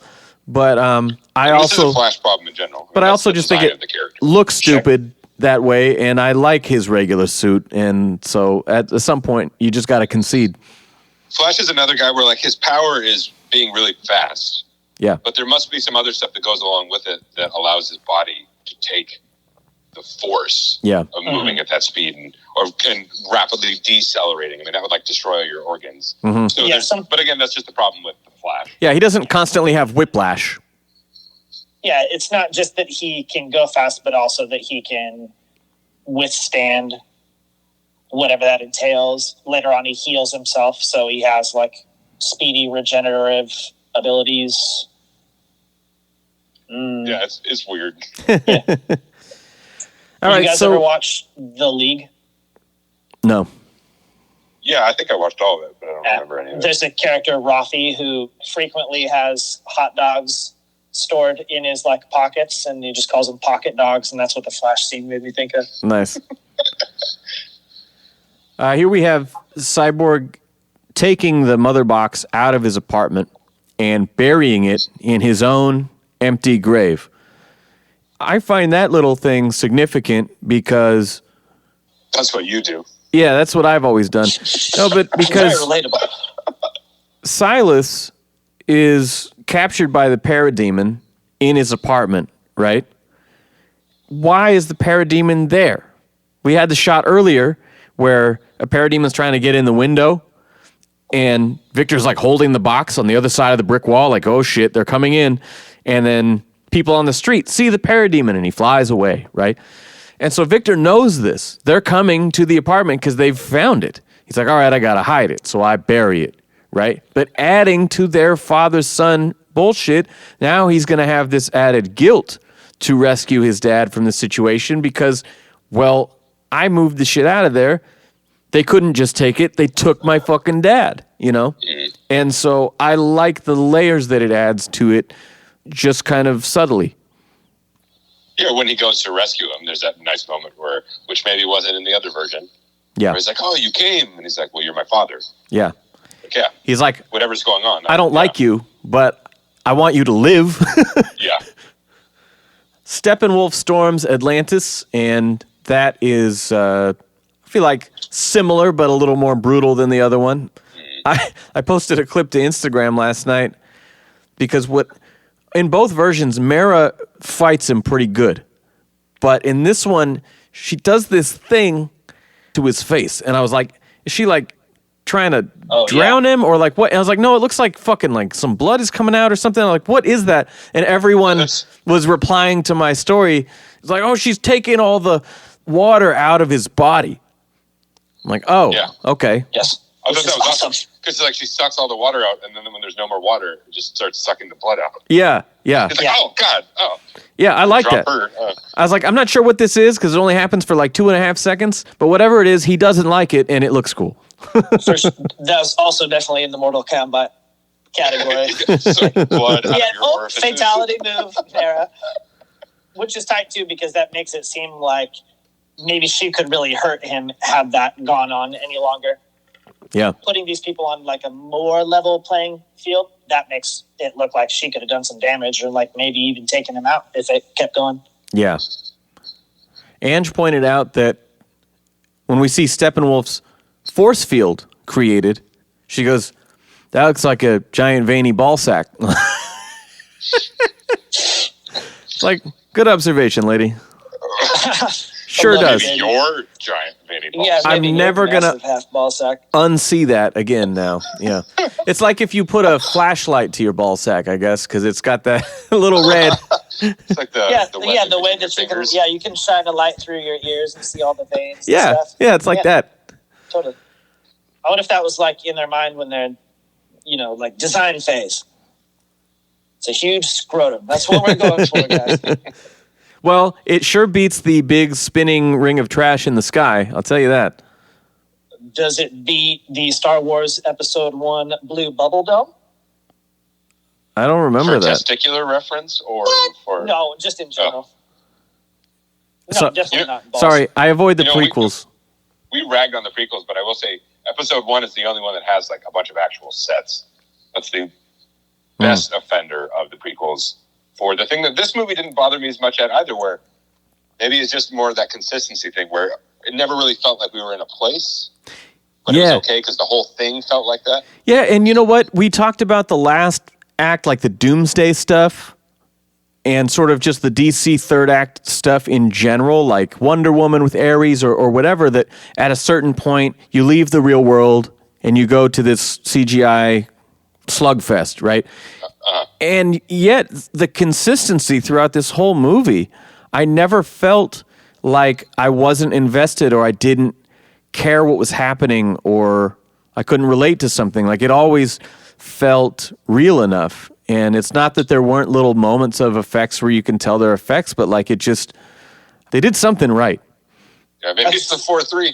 Maybe it's having a it's the compression. I think that we've talked about this a little bit before too. The grittier and the darker you make something with CG, the more it blends with everything than if you try to go like smooth and bright, because then it starts looking unrealistic. So at least this one, they're already using a technique that is more likely to mesh well, and then they just maintain it the whole time versus the theatrical one kind of going like in and out of that a bit and just looking cheesier in general. Commissioner Gordon meets the gang. That's relatively unchanged. And then the Strikers Island fight under Gotham Harbor. Oh, by the way, fuck those goddamn Steppenwolf mind spiders. No. Yeah. No. That's my jam. No. But I loved when he sees her and, there's that great shot of him like looking like, can I get my axe? Can I get my axe? Can I get my axe? I'm going for the axe, and then they square off. He tells the parademons, like, no, this one's mine. And she gives that great, like, I belong to no one. Fuck you. Like, love it. It says something about, like, her being different, because that's the first time. Different than the other Amazons. Yeah, he's like, you're different. Mm-hmm. Stronger. I like when... We lost the Batman... Save one person. Flash? No, no hostage talk. but they cram it in a little bit with the same, like, just get him out of here and we'll help some more. Like, the first time I heard him yell, again, first viewing, and I was like, that is weird. Because I've heard Christian Bale yell where he's doing the rasp, but Affleck solely uses the voice modulator. And so that sounded so weird the first time, and then I didn't even notice the second time, so I guess it wasn't that weird. I liked it. I missed that mentor moment, but I'm still okay with it. Yeah. I kind of liked it both ways. I liked the way the mentoring moment in the other one kind of played into his being edgy and his reluctance and him being new to this. Mm-hmm. But what I liked in this one was that the exclusion of that made him seem like he was a person who was already ready to jump into the fray with these people. And like that was a made-up story for that version. It's like they took Flash trying to become a hero. The script and almost made fun of it in the Whedon version, because in this one, he gets confronted by a parademon shooting at him, and he's like, zip, zip, zip, zip, zip, zip, and then goes behind the thing and shoves it, right? Mm-hmm. In the other one, he doesn't do that. He says, I've never done battle. I've only just pushed some people and run away. Mm-hmm. And so it's like, is this an in-joke shitting on the old script? Like, what is this? Flash runs around and then pushes the guy. Yeah. I also like seeing it, though, too, because, he said it, but then you get to see an example of it. But then later on, when he tries to push Superman, because that's his whole jam, it totally doesn't work out, and it pushes him instead. So you get an example of, like, what that actually looked like. It's the worst, like, body check you can imagine. But then versus Superman, that bounces you off. Yeah. I didn't think about that. That's a good contrast. I think that this would be a good time to mention that we had addressed the redesign of Steppenwolf and kind of liking the redesign. But the more I watch this, the more I really like it. And the way his suit is kind of fluid and moves, it's like an intelligent armor in a way, and it's spiky and mean. When he's talking to Darkseid, it retracts because I think he's exposing himself more because he's subordinate to him. His body looks real stupid. Like, the idea of that being a helmet with horns is what I thought, and then when you see him, and no, that's just the shape of my fucking head, I'm like, oh, you are hideous. How do you get through doorways? But when he's like interrogating people in this scene, I thought that was much more intimidating this time. They cut some of his dialogue. Yeah. They cut it down. So he doesn't seem like a monster. He still can be articulate, but he just talks less. And that scene where he catches the missile and lets it go into the side of the tunnel to then flood it, it's much simpler, much shorter, much more like he just thought it, did it, and then left. And they don't have to spell it out. Yeah, I like that. Yeah. Another thing on the first viewing, I was like, wow, they're really affecting his voice a lot more. And it sort of had the like Dark Knight quality of like, whoa, they're ramping it up. But it works with his just big demonic fucking vibe. Like I especially like Darkseid's voice, but I think that it really grew on me. I think that Steppenwolf and Cyborg got a different vocal treatment in this, and I liked both of them better.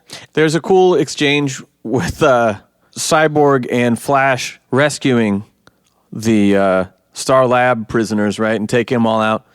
Cyborg looks at him like, yo, get back inside. And Barry goes, right, aliens, bad guys, sword lady. Keeping in mind that none of these people know each other, and it's in a crazy, crazy fucking situation. Steppenwolf returns to his two mother boxes and discovers the location of the anti-life equation and pledges this. Oh my God, the anti-life equation to Darkseid. Yes. Yeah. Oh man, I jumped up and I shouted, yeah. One thing I didn't like about that previous scene was that when Aquaman comes in, it's different than the theatrical one where the hole gets busted and the water starts flooding in. In the other one, it's like the water starts flooding, then it gets pretty dire, and it's pretty close to them before he pops out and holds back the wave. But in this one, it's like he was hanging outside the tunnel waiting for there to a hole to be blown into it, and then there's a hole, and then he immediately comes in, and I already knew what's going to go on, but it didn't create any like tension or real. Oh, he's here. Yeah, he's here. He's here already. He just shows up in the wave, and you see his silhouette a couple times, and then he pops out. I like it better where it came from nothing. Yeah, and there he is all of a sudden versus seeing his watery silhouette right off the bat.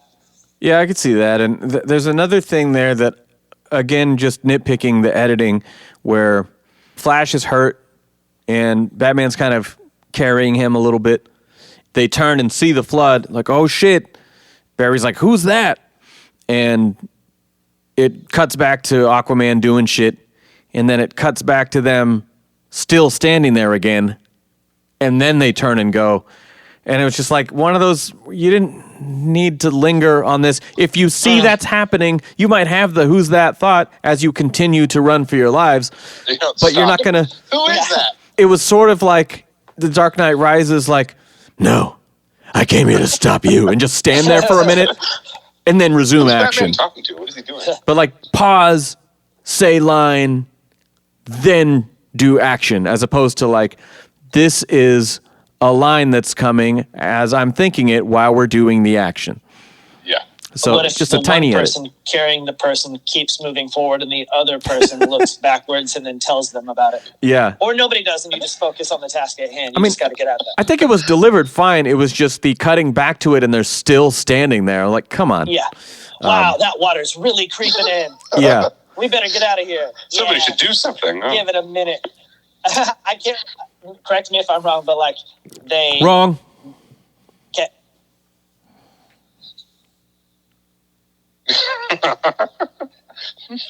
I just watched Superman Returns, and I was thinking about when Lex Luthor has Lois Lane tied up, and he's like, oh no, say it. I know you're thinking it.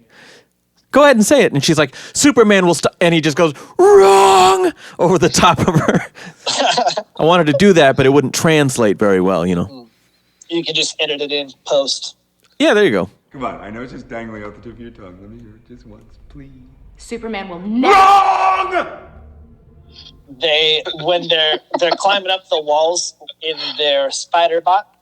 I can't remember if this is in the first one or not, but they get pretty far up, and then I'm pretty sure like Cyborg books it, Yeah. and everybody's like, "What the fuck, bro?" I feel like this was explained a little bit in the other one. Well, In this one. They get to the top, and he's like, "That's far enough. I'm out of here." In the other one, it was, again, sort of knocking the weird situation that they were left in that scene where Flash goes, did he really just bail? And that was just ADR because it's still just the overhead shot of them all hanging there. And Because that is a weird cut. Yeah, it's strange. I agree with you. It doesn't make sense. It made it more prominent to me. I was like, what? If anything, we should have gone with Victor because in the next scene, Victor shows up with the last mother box. So it shows what he went off to do, right? He got it. And that's when they all kind of conspire to revive Cal. And we get that cool shot of the red cape in the hologram, like the red cape in the foreground. And that was in one of the very first trailers as a tease of like, oh shit, like they're doing it, they're bringing him back, you know? And then was not in the actual movie. But there's a line in that scene where Jan is like, I've never seen a being this strong. Except for him. I'm like, everyone knows who it is. You don't have to hit it on the nose so hard. We're dumb in some ways, but we're not that dumb. It didn't bother me. Speak for yourself. It didn't bother me. When she said that, you were like, who is she talking about? Is she talking about the anti-monitor? Or is she, Ares, the god of war? What? Yeah, I don't know. None of that bothered me. What stood out to me really about that scene, though, is the stark contrast from the forced conflict of Bruce and Diana in the theatrical version, where I mentioned I sort of like the point of him saying, like, Superman's a beacon. You've been around since World War I and nobody knows who the fuck you are. Like, what's up with that, right? So, I mean, there was something there, but it was also just a bad scene. And when you look at what was originally there, everyone is together. We've just gone through some scary shit. We're all aligned in what the stakes are and what we need to do. Let's do it. And we see a little conflict when they're actually about to do it and they're in the Kryptonian chamber there. And Arthur's like, this is a bad idea. And Affleck just keeps going, do it. Shut up, do it. Like, we already decided, we don't have time to debate this, just fucking do it. Yeah. So we get a little bit of that, which is good because that's human, that's real, that they're not all going to be like, this is smart. But this setup scene is much, much better. Yeah, they're on the same page. It's more about them planning. It's another scene where Cyborg has something interesting to contribute. Yep. He's not just being a jerk. Like they're working together.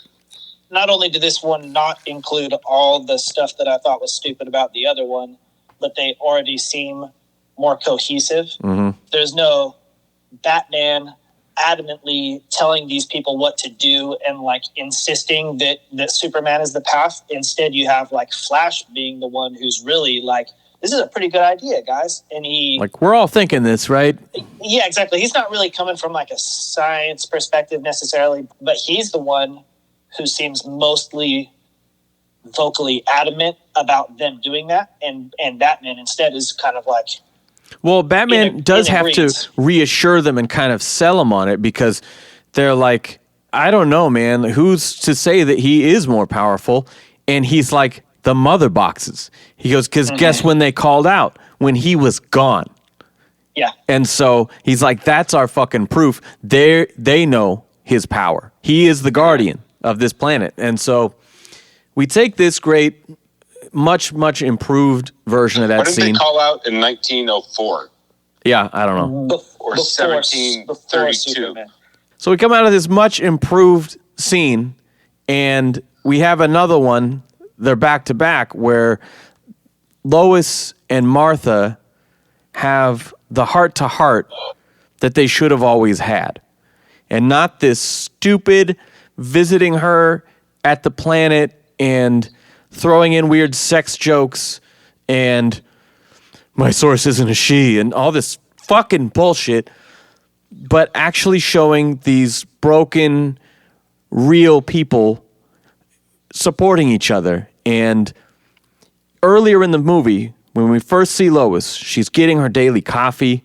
She drops it off to the cop. We see a Daily Planet truck pass her by and drop the newspaper on the sidewalk. And you think this is where she goes on her way to work. She pays her respects on the way to the job every day. And Martha says, I just came from getting Clark's things.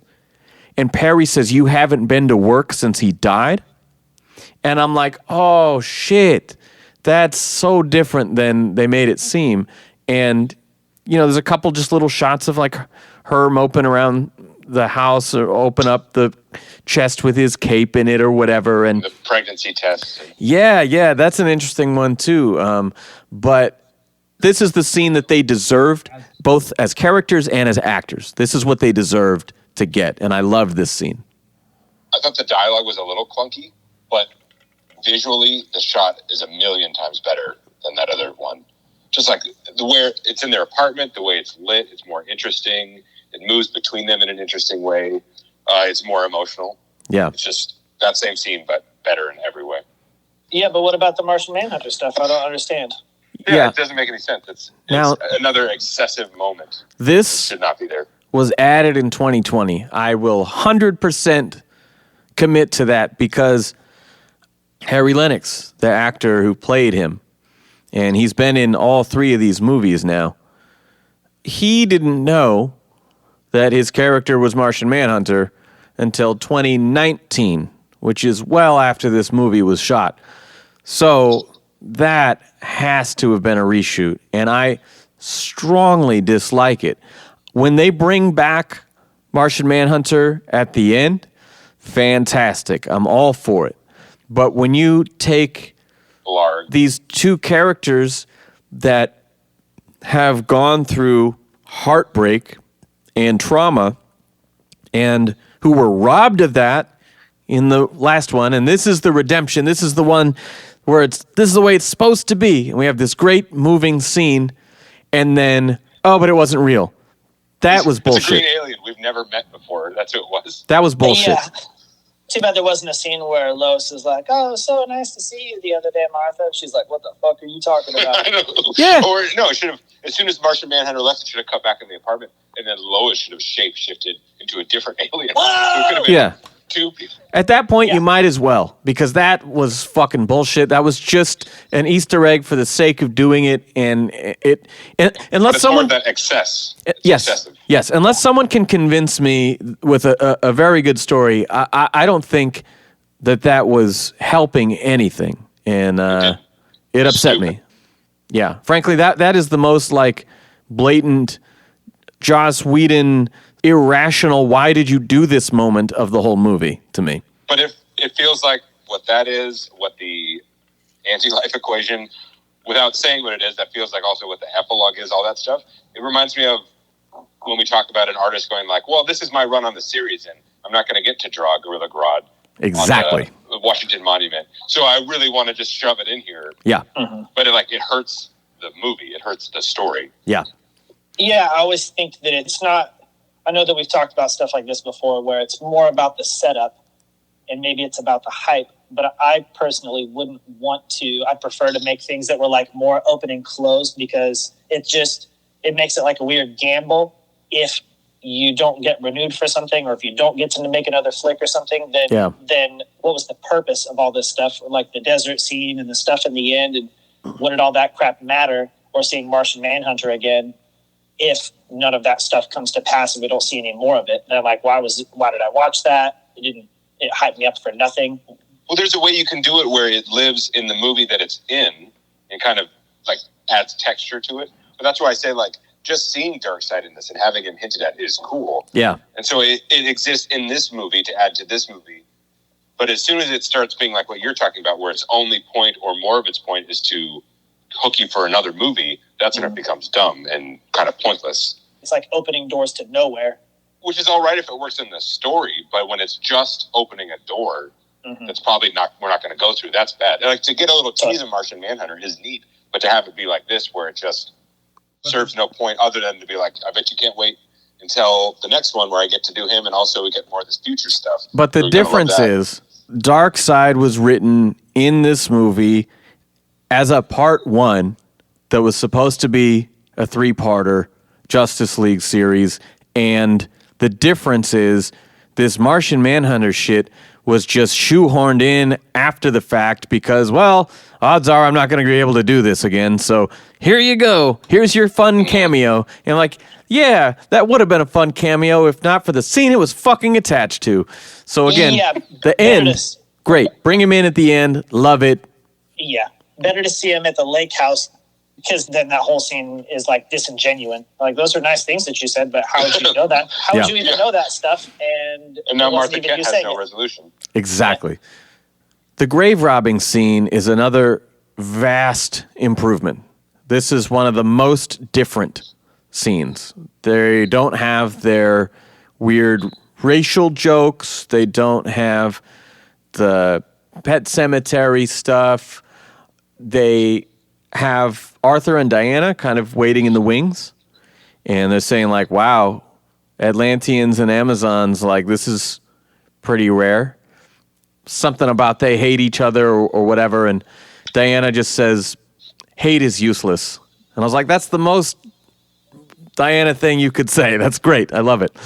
I wish they would have slipped some stuff in about like knocking boots and some dirty talk like that. Why do we hop in the back of this van? No, it's Batman and Wonder Woman, not Aquaman. How dare you? But they've got tension. He revealed his feelings and stuff in the last one. That doesn't exist here. Oh, come on. I can't forget it. Retconned. Aquaman likes those Norwegian ladies in the Norwegian village. Yeah, he likes a sweater sniffer. The sweater sniffer. Alfred and Bruce are prepping the Batmobile, where he said, you know what, for once I'm operating strictly on faith, you know, and not with reason. And I like when they do those little things that, like if you were to think this Batman is acting differently or uncharacteristically or something, we know Batman is the constant logic analytical type. And so for him to say that is neat. But what I most love about this scene, we get a glimmer of the, if we even have a 1% chance that he is our enemy, then we need to take it as an absolute certainty. You know, that great fucking scene that they had in BVS, he gives that a little bit when Alfred said, like, yo, if you're not sure you can stop the bull, then don't wave the red cape in his face. And they have this little exchange where Bruce fires back on him. I like their exchange. It shows there's still some fire under that Bruce. Another spot where I thought the dialogue was a little corny, but the intensity was on point and the energy of the scene. Well, you just need to rewrite all the dialogue because you don't like any of it. Hollywood is full of writers that write well, so you don't have to have Zack Snyder or whoever wrote it write all this stuff. You can have somebody Chris else. Terrio. This bull charge is back. Not when it's this red cape. You know what I mean? Okay. No, this metaphor doesn't make any sense. Now, pretty much the very similar scenes have already happened at this point, and we're a couple hours into this movie at this point. It's really ramping up, and the slow burn, this is when it starts to pick up. So they go to Star Labs, and they have the false alarm break-in, and Silas is thinking, this is not right. We've been hacked. Not thinking about, I have this computer boy at home who's a master hacker. Computer boy. Not to mention just the shots of all them walking through the hallway look so great. Yeah. But they're wheeling in Cal's body, and the ship starts reacting like it knows his presence, This is where we get the little glimpse of Lois's pregnancy test kind of interwoven here because she goes and returns to the memorial. And that's why she's there. She doesn't get dropped off by Alfred as some sort of plan. She's there paying her respects again. It's convenient, but it's better than Alfred bringing her as a Batman ploy. But again, she's there because Martha just came to visit her. She's just taking She this always goes there. She goes there all the time. pregnancy test, right? We have that leading into it. And she makes some mention, I believe, of going for one last time, putting some closure on this. Great premonition moment when Cyborg is interacting with the ship and they're setting up for Flash to run and charge the mother box. Victor gets this vision of the nightmare future, and Wonder Woman is dead. Darkseid is on Earth and kills Arthur right in front of us, and the ship keeps saying, like, no, you cannot reverse this action. Do not do this. And Bruce just keeps going like, fucking do it. We already said we were going to do it. Just fucking, And then we also see the mother box is timed wrong and goes in first, but Flash runs so fast it reverses time, and we get a little teaser of that. Which I liked. I was confused, but then I liked it, especially when we got to the end. Yes, very cool. Very cool. Everything about this part, very, very cool. In the shot where they're doing the nightmare premonition or whatever you want to call it, there's a shot where the camera is kind of going over this mountain of shit, and you see the broken Hall of Justice, Wonder Woman's shield. You see a dead lantern there. This was used in the trailer, the original Hallelujah trailer. But on this version, the Superman holding Batman's cowl and looking evil as fuck, that was not in there. So they used that shot, but they gave us sort of an incomplete rendering of that shot, which is an interesting choice for a trailer. It's neat. I mean, it's more of that stuff I've complained about before, where it's like a cool thing that's just kind of a fake out. This is a weird choice, too, about that moment. This is as they're about to revive Cal, and we haven't seen him yet on screen. We see him for the first time in this flash forward moment, where he's holding a body, and Darkseid puts his hand on Superman's shoulder. Probably Lois, I would think, isn't it? Yeah, and they don't spell that out, but that is what happened. And we get a little glimpse of that in BVS and also at the end of this movie, or later on, where Bruce mentions that. And so, Barry Allen came to me and he said Lois is the key, and Diane's like, yeah, he's the key to Superman. He's like, no, this is something else. This is something darker. No, I think it's more like she's the key to the anti-life equation that's etched on the surface. That's not quite it. Well, I wish that they had spelled out a little bit more in that flash forward that you could see it was her or something. But I was fine with that. I'm still cool looking. Always a fan of less. Less is more. Yeah. Like Batman looks over at him like, is he having one of those creepy dreams right now? No, it couldn't be. No, Batman's like, shut the fuck up. Just do it. Let's get out of here. Do it. Come on. I've had those too. Just ignore them. Push forward. Bruce Wayne has reservations tonight. Oh, and as Evan observed before, he does go in a full suit and still comes out shirtless. You know, that's just for the ladies. There's no reason behind that. I'm sorry.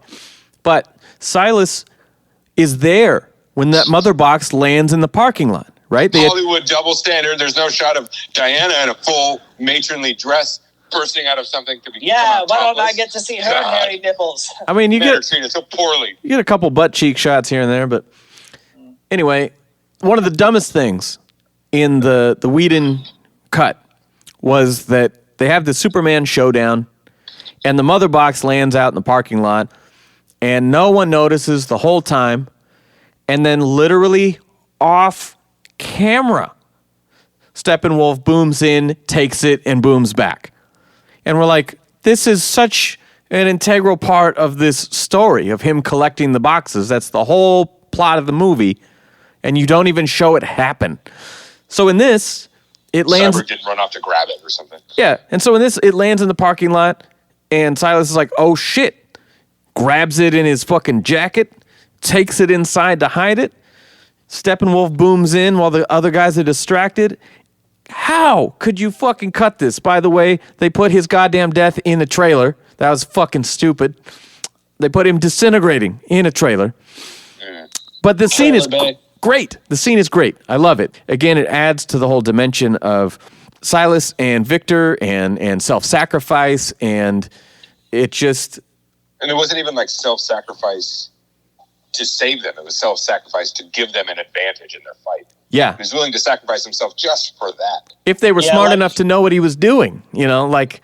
Yeah, I like the whole heat signature tracking system thing. That was cool. And they set it up well, you know, like giving you a couple of lab scenes early on. It's no different than seeing Alfred working on the gauntlets that can absorb the energy. You know, it's like, sure, that's just a little character building moment that's fun with Alfred and Diana having some banter, but it serves a purpose to set up later, and I like that. I do like it because it felt comic booky. It was a little convenient because it just felt like them going like, well, how can we have Superman blast Batman without just turning him into ash?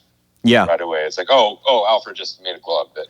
Well, no. Give him a couple shots. In the other cut, Batman is sort of defenseless against the parademons when they're fighting at Stryker's Island and shit like that, or they're fighting at the end in Russia. He doesn't have a lot to do when he's outside of the Batmobile or something. And in this, they don't let us forget this is the warehouse Batman. And he still brings it to them hand to hand. And I like that they were able to explain, give him some Nolan-style tech advantage that rationalized it.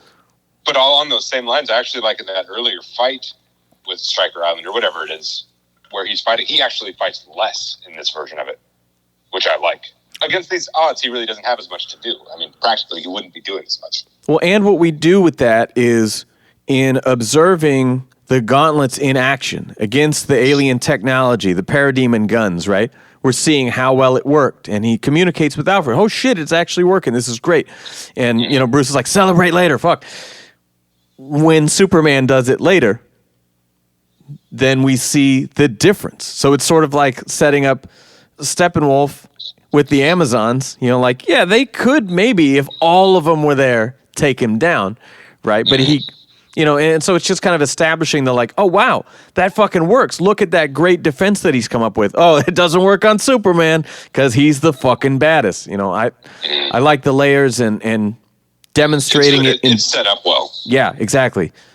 Another thing that I think is different in the Superman fights the League moment here is they sell the speed of Superman fighting Flash. He throws everyone off of him, and he runs over the Flash. And what I don't ever remember seeing before is in the background, Diana is still falling after being flown off Superman in slow motion in the back. And the amount of action of swings and jabs and running that's happening between Cal and Barry in this moment, while she is moving just a few feet in the air. Keep in mind how fast you'd be moving if your whole body was falling, but if your whole body was being thrown by Superman, you'd be moving fast, right? And so I just like that little thing that one detail can make that whole sequence of events way crazier. Yeah. Especially when everything is so relative. When you're talking about this stuff, you're talking about super fast stuff that you're showing us in a super slow way. So you also need some other stuff to create some sort of like distinction or to have some kind of comparison between the two. Yeah. This scene felt longer on the back end to me. Like there was more to just them fighting that I liked a lot more. And I thought about it the last time also, but one thing that kind of irked me is that, like, we get shown that Superman can be approximately as fast as Flash, to some degree anyways. Yeah. Maybe not the whole speed of light shit, but this mini fast Flash. And it's really cool, the whole, like, him catching him off guard and them kind of duking it out thing. But then at no other point is Superman portrayed in a way that he moves as quickly as Flash. Like, I don't get why it makes it look like he can step up to Flash's level and fight Flash when Flash is doing his thing. But any other time that we see Superman doing stuff, he's not ever exercising this type of speed. Why isn't he always doing that? Well, yeah, but great advantage. You could say the same thing about Diana, because in the beginning we watch her deflecting the machine gun bullets, automatic rifle fire, and then when she fights Steppenwolf, she just runs at human speed to him with her sword, right? And so, I mean, it's just... It's another problem of these. They gave these people too many powers. Yeah. The people who created them 100 years ago. Yeah. Yeah, if you could go super fast, I think that you would go super fast. Always. All the time. So I don't know if your wife would like that. Go super fast. Yeah. You got things to do. Get it out of the way. Be done. Well, every time. It's fast. It's business. But you're right, the end of this scene is really the only significant difference. Most of it is very, very similar. All the coolest beats. Again, this was one of the best scenes in the other version. Yeah. And much like Bruce meeting Barry in his lair or whatever, it's relatively unchanged, and that's why it was one of the best parts. What we do change is there's no, oh, I'm definitely bleeding, and the do you bleed thing. Yeah, that was my biggest gripe, was no Batman Peter Griffin action. But they did do a slight disservice to Batman, I feel like, because we just watched the movie that this is connected to, where he beats Superman's ass royally. And in this one, they give him 2 beats where he sits there scared and just says, Clark, don't. Clark, don't. And that makes me sad, because this is the guy who was supposed to be prepared for this shit and the only one who's actually been able to take him. Just to have him cower on the ground, yes, he doesn't want to fight him, but I don't know. I would have found some other way to play that. It didn't bother me in this because they didn't have much time. This was all coming together very fast. So he didn't have time to set up sonar traps and his robot suit and all that stuff. So he didn't have time. And then there was fear, but to me it was more like desperation. Yeah. When he's on the ground, like, it's not like, I'm afraid of you, don't kill me. It's like, I'm afraid we're all going to die if we can't get you back. And he's like, that kind of, more like that. You know, at least if Superman kills me, then I won't have to go on with this shit and fight Steppenwolf. That's what Batman's thinking. Oh, I can't wait to die. Yeah, I wasn't doing a lot anyways. I mean, the gauntlets, they're the only thing I got going anyway. You just ruined them. Oh. Lois does intervene, though, mirroring the BVS moment where she intervenes. I'd still like that symmetry. We mentioned the Silas dying to protect the mother box. But what we also get is an improvement on the return to the Kent farm of Lois and Clark, as well as Martha showing up eventually. Did you guys have this instinct when you're looking at that scene and the close-ups where you find yourself staring at his lip? Because I did. Yeah, I gandered. Yeah. The end of that scene in the cornfield had the same fakeness that it did the first time. Oh, no. No, I disagree. But I would just be like, I'm so used to staring at it and trying to figure out if it's real that I was just like, I couldn't look away. But I was like, that's a handsome man. when he was out in the field petting the corn stalks. I thought that it must be like a Dark Knight Easter egg where he's gathering his energy from the plants again. Sucking the life out of all the organisms. Like post-nuke, he's getting juiced up again. Snyder really knows his stuff. He knows comics. He gets it. Yeah. All right, moving along. We got a lot more to cover. Victor fixes the plane. Steppenwolf has a sort of Office Space moment when the Unity first occurs. He's like, synchronize! Like it's not working, and I can just see him like, PC load letter, what the fuck does that mean? Just like ready to punch his printer. The black recovery suit is gorgeous, and I am in love with it. Right before this movie aired at midnight on Wednesday night, Hot Toys announced that they were doing the Black Suit Superman, which less than a week ago, as the stimulus was coming, I was like, has anyone heard? Is the Black Suit Superman coming? Is this ever happening? Couldn't find it anywhere, nothing. And I was like, cool, I'm going to just buy the regular one. So I bought the regular one, and 30 minutes before the movie airs, because they're in fucking Hong Kong, they announce the 2-pack Black Suit Superman and Nightmare Trenchcoat Batman for like half the price or something. I'm like, fine. And so as the movie's going, I will once an hour or something pick up my phone and refresh it to see if the pre-order's up yet. And so I bought it while the movie was still playing. I wonder if Batman was miffed that Superman stole his steez. Well, what I love is I think it looks awesome, and I love him flying up into space and that great silhouette in front of the sun that is beautiful. I just wish they had done a tiny bit to explain the purpose of the black suit and him getting his full powers back, his full battery charge, so to speak. It just seemed like it was like, time for a costume change. It was sort of like what you said before, like, if you know it, it's cool. If you don't know it, you might just go, why is he black? It's cool. Those are his colors. Cool for us. I just wish there's a tiny bit more, but I love that that's his look for the whole rest of the film. How am I supposed to know anytime that I see Martha after the Martian Manhunter scene? How am I supposed to know if it's Martha or Martian?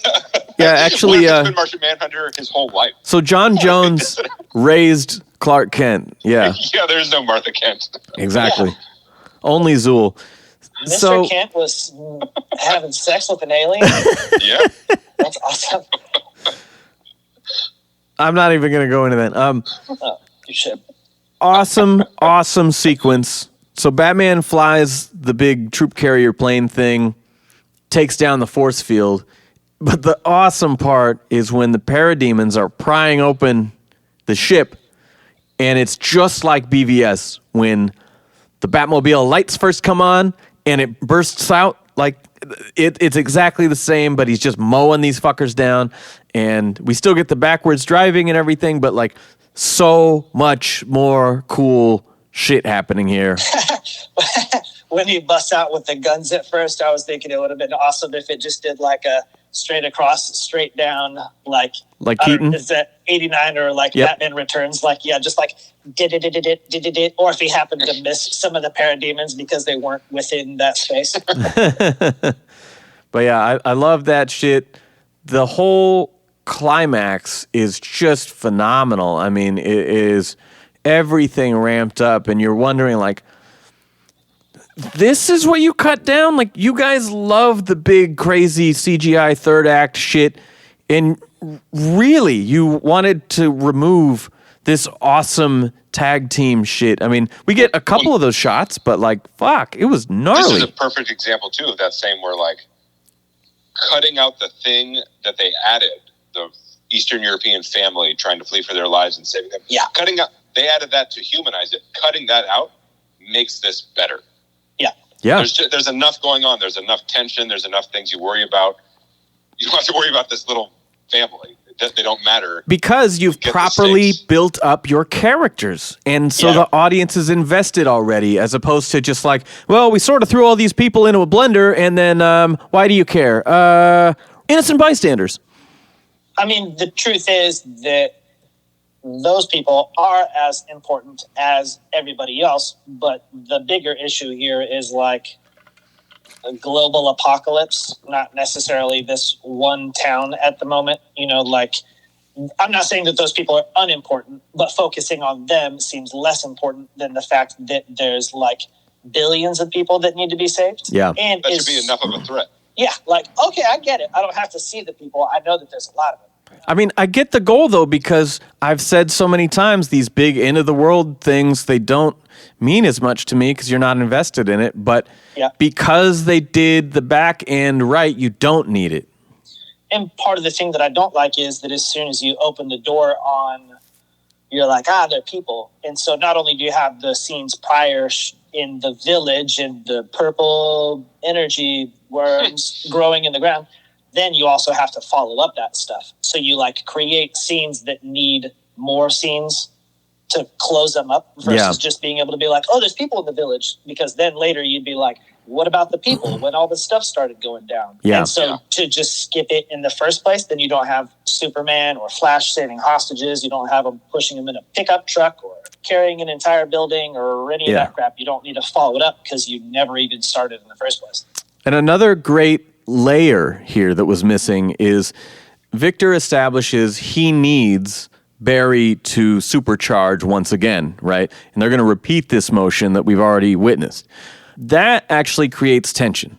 In the first one, you have moments of Victor's at the mother boxes and Steppenwolf catches him a couple times. Like the guys aren't keeping him occupied enough.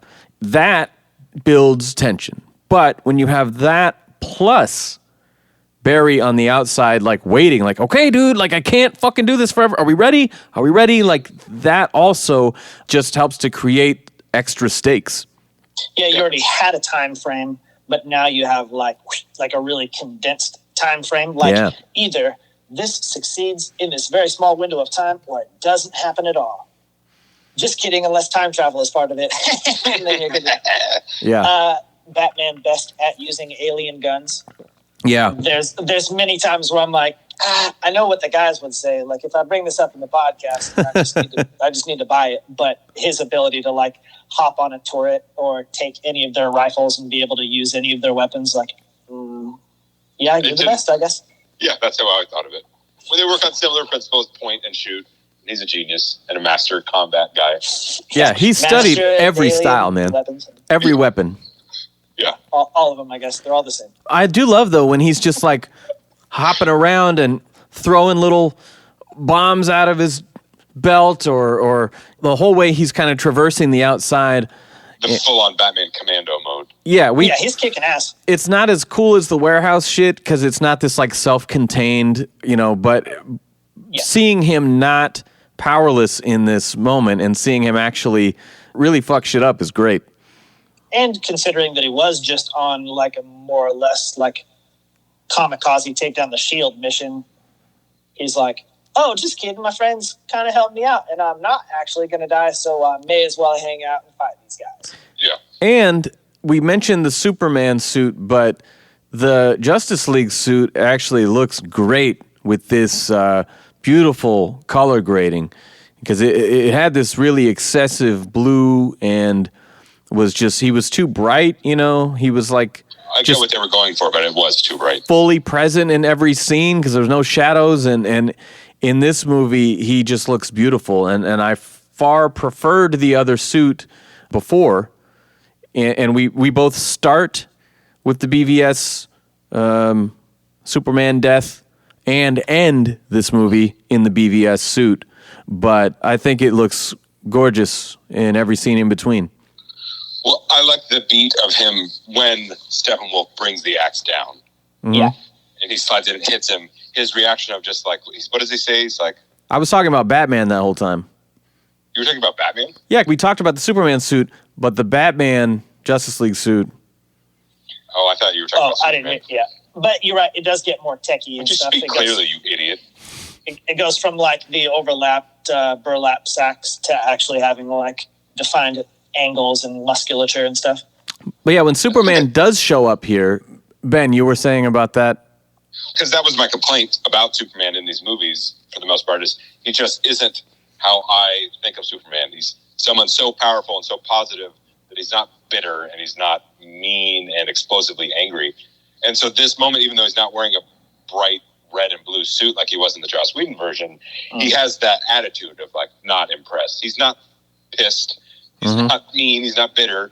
He's just like, I'm here to beat you up. That's not like a mic drop line or anything, but yeah, I do love it. And that whole sequence, how they really just let him go to town, and he just instantly blows on and shatters the axe. He the frost breath from the catacombs of Superman powers, and he just annihilates this dude. I mean, he like when he starts blasting off Steppenwolf's armor, I'm like, oh my God. And then he fucking cuts his head half off. It was just like, holy shit. That's the Superman I want to see. Like that is awesome. I think it's like his presence that's the biggest thing. Like, yes.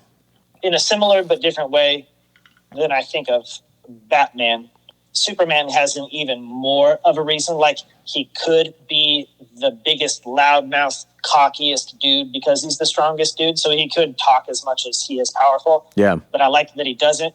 That's how I always liked Batman too. He speaks less. He doesn't want to. That's like his whole thing. But that's how Superman is portrayed in this. Like, it's all actions, minimal words.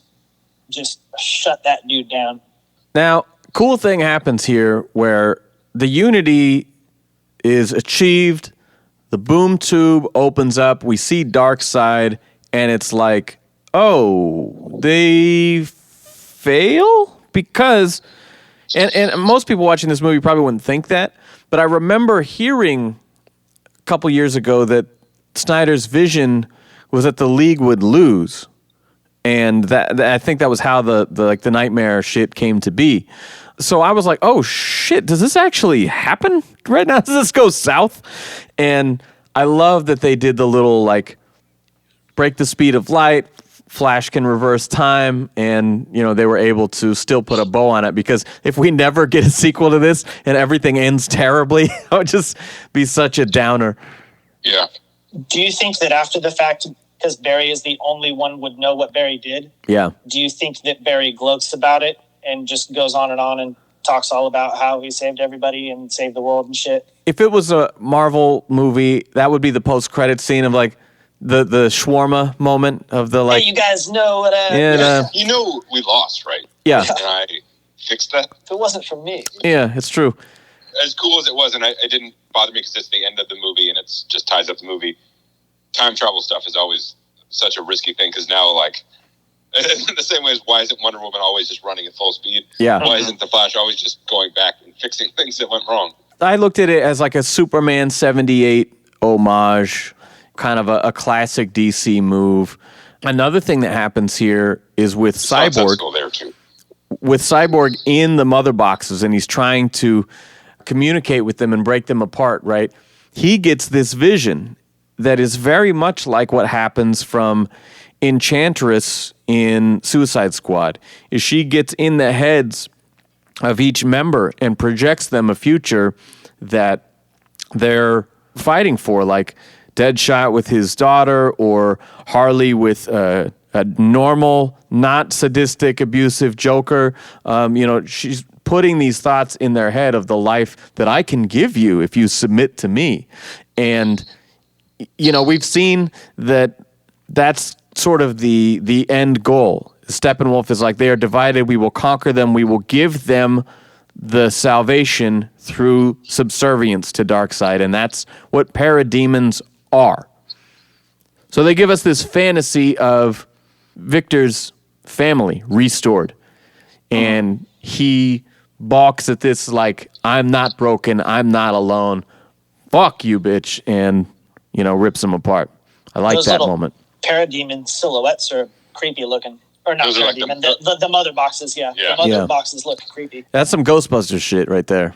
That's true. Arthur stabs Steppenwolf up in the air, runs him through, and they use the same shot of Diana coming down with the sword and screaming, but I guess we had no fucking idea what it was going to be. originally because she just decapitates that fool. And before he flies through the portal. That's such a cool move. Yes, and it's weird because, one, that was spoiled for me. I knew that she was going to cut his head off. But they did the same thing in the other one, but far less effective. Like, they make it so no one in the league kills, but, all the parademons will swarm him, right? And then when the boom tube closes, his helmet falls through. So you're like, oh, yeah, okay, that dude's dead. So, like, why would you take such a badass thing and then make just, like, a PG dumb version of it? So much of the criticism of the previous Zack Snyder DC movies of, like, they're too dark, they're too violent. We need these guys to be heroes, not just, like, violent murderers. Yeah, and so I much prefer the violent murderers version, and Darkseid then just squashing his head under his boot. You know, it's another just great alley-oop moment of action, you know. Great, beautiful action scenes. I like anything that portrays, like, an incredibly fast, clean cut. Like in the cartoons, you know, so there's like minimal blood and then his head doesn't fully come off until he gets through the boom tube. That's awesome. Yeah, that was cool. All right, so the epilogue is similar, but has, again, another emotional quality here because it's Cyborg reassembles the tape from Silas, and that is the narration, not the Lois Lane article. We get the quick shot of the Dark Knight Returns tank for some fucking reason. Yep. I feel like that also may have just been added for this. It's great, it's awesome, but it just doesn't lead to anything. The Luthor and Arkham post-credits scene with Deathstroke. First of all, I don't understand why Whedon reshot the laughing guy when you didn't change any of the lines. You just have someone... Well, what if he looked dumber when he was laughing? That'd be great. I still think the whole thing is stupid. Yeah, they're very similar, and I don't really like them. This movie should end when Superman takes off and, like, jumps into the air. That's the end. I don't want any of the epilogues. Nothing that comes after it is good. I don't mind the epilogue stuff at all. I don't think the Arkham thing is cool, but I love the Deathstroke on the boat with Lex Luthor, and I think the last shot of the movie should have been when he said, but I do have something that'll help you catch him. His name is Bruce Wayne. Mic drop, end of movie. Holy shit. No, we just saw a team of Earth gods kill an evil foreign god, and then their big god is still on the other side of a portal. I don't care about Bald Businessman and his ninja sidekick. It's stupid. And that's fine. It's dumb. And the way that they cut that out and put it as post-credits before, I'm totally good with that. If that wasn't part of the runtime and it's a little thing they give us later, great. No. I like the scene, but I'm with you that it's not necessary. Now, especially if these movies are all getting shit canned. But then it cuts to The Nightmare. The first time I watched this movie, as it's getting to the last hour and then the last half hour, I'm going, so where is it? How's there so much left? It's in the trailers. We've seen all the Jared Leto pictures. Like, where is it? And so the fact that they just the movie ends and it just, here's another scene though, pissed me off the first time. But then about halfway through that scene, I'm literally on the edge of my couch, like leaning my whole body forward, like, just eating it up.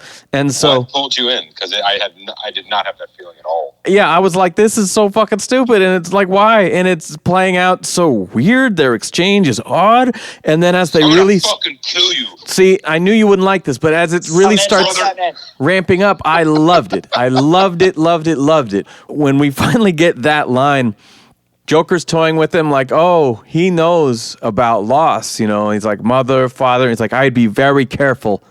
The next thing out of your mouth. And he starts I'm gonna fucking kill you. Rubbing in the Robin shit. It's love pointless. It is so completely pointless and stupid. Nah, it's the illest shit in the whole movie.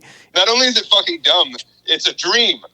And then Ben Affleck wakes up and it's jarring because he's clearly lost like 30 pounds. So he doesn't look anything like he did for the rest of the movie. Yeah. And we get another dumb Martian Manhunter thing. It's stupid. It's excessive and stupid. He also looks that way in the suit. First of all, you could see it in his frame, but you can see it in his face. Like as he moves around, he doesn't have the face to fill out the cowl because it's the same cowl pulled out of storage. I didn't like it at first, and by the end of it, it won me over. And what then, is wrong with you? And then the other two viewings, I looked forward to seeing it. And I totally think it's unnecessary. It should have been a post-credits thing. All this is something should have been far away and a different thing. All this is Zack Snyder going, well, I'm never going to get to do this again. And fans have lamented, like, we don't get the Ayer cut of Suicide Squad. We never saw that. We've never seen this Batman and Joker on screen ever. Oh, it was so much better before we did. He's like, I know what I can do. I can explain the Joker card on the Nightmare gun. So we get this little thing. No. I'm a fan, man. I'm a fan. Yeah, I noticed. It's not good. That's okay. I also like that, again, full creative control, Snyder. There was so much debate about this Batman kills in BVS. Oh, my God. Like every other on-screen Batman hasn't killed. And so he goes, you know what? I'm going to double down on this for everything that's said. Then he gets the, and I will fucking kill you line. And I was like, fucking kill you, man. Can I say that more times? That's my Batman. I want pissed off Batman. I like it. I'm good with it. I don't like a Batman that uses swear words. I'm going to strangle your goddamn neck, you fucking pansy. Oh, God. I've been doing push-ups all this time. I'm fucking ready. That was a jarring line. And I remember hearing that, like, the movie's going to be rated R. And an insider said that it's because of Batman's language. And I'm like, that's weird. And then there was all this thing about, like, Batman says fuck. That's weird. And I'm like, I don't know. Whatever. And then I forgot about it by the time I'm watching it. And then he says it. I'm like, I was geeking out with Gabe about this last night, how much we love that. And then the last little bit with Martian Manhunter after the dream, and the screen goes black, and we get For Autumn, which, of course, is Snyder's daughter, Zach and Deborah's daughter, who passed away and kind of was the emotional baggage that they had to work with in coming back and finishing this project, as well as kind of taking the L the first time when they replaced them with Whedon. So, any Easter eggs we want to go through real quick? I said mine already. No. There's an Ace Chemicals building when Barry goes, ooh, that's the bat signal, in the background. Nice. We get a little Granny Goodness and Apocalypse, but that's kind of already there. I thought that was neat. Yeah. Because that's another thing where most people are going to be like, who is that old lady? But Wait, what is this? They put it in the trailer, and that's why it's stupid. A weird friend group. Okay. Pros? It's consistent. It's extremely consistent. It gives the characters the time they need to stick in our brains and actually have some kind of weight. I think it's probably Snyder's most cohesive story as well. It is complicated and long, but just because of so many players. But everyone is done right. It's beautifully shot, and the story is just well told. Yeah, the visual consistency is important to me. Yep. And all of the characters who we felt had been done a disservice, Bruce, Lois, Martha, Victor, Alfred, everyone. Martian Manhunter. Yeah. Oh, yeah. Everyone fully redeemed.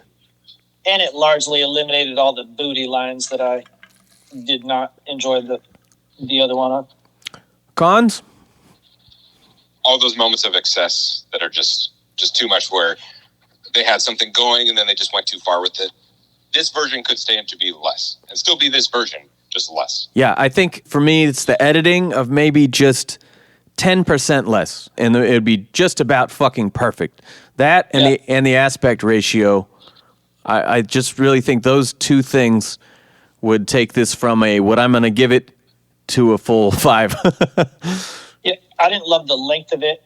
I just have a hard time committing. When I think of a movie, I generally want to think that I could digest it all at once. That way you're kind of properly ebbing and flowing how it should go, versus like, well, that's all I got tonight. So you stop it in the middle of some random scene, because tension doesn't work that way. You don't just like drop it in certain spots. It's supposed to like go up and go down in certain places. But if it was a 4-hour hike, you could have done it. So I'm just kind of shortcutting all that and losing some of the intended flow of stuff. I can watch something that's long. It just probably won't happen all at once. And otherwise, I didn't love the Martian Manhunter stuff, and I didn't love nor hate the nightmare scene at the ending. I just felt like it was another one of those, here's something, but it wasn't really something that I want to think about, nor did I. Actually, I just didn't really like it. I just didn't super like that Joker. Yes! I just didn't super love that Joker, and I didn't really see the point. That's fine. It's vastly better than his Suicide Squad Joker was. But, again, it does not belong in the runtime. That should have been an after-credits extra thing that has doesn't belong anywhere. Nothing to do with anything. In the trash can, right in the trash can. Shut your mouth. Trifecta. Detective. Just like, finding out Aquaman's Aquaman and just little bits of stuff, but it's more of a team movie.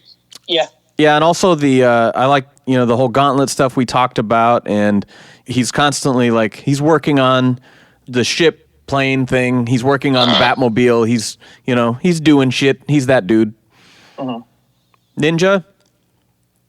Pretty good fighter. He shoots all those guys. He looks more ridiculous if you have a solo Batman thing and it's Batman fighting humans, you get to feel like, yeah, he's a real ass kicker. And then when he hangs out with a bunch of superpowered people, you're like, looks a little less. He's just kind of hanging. It's a con that I didn't say, but they cut to a shot of him after they've won, of him hanging on the edge of the cooling thing.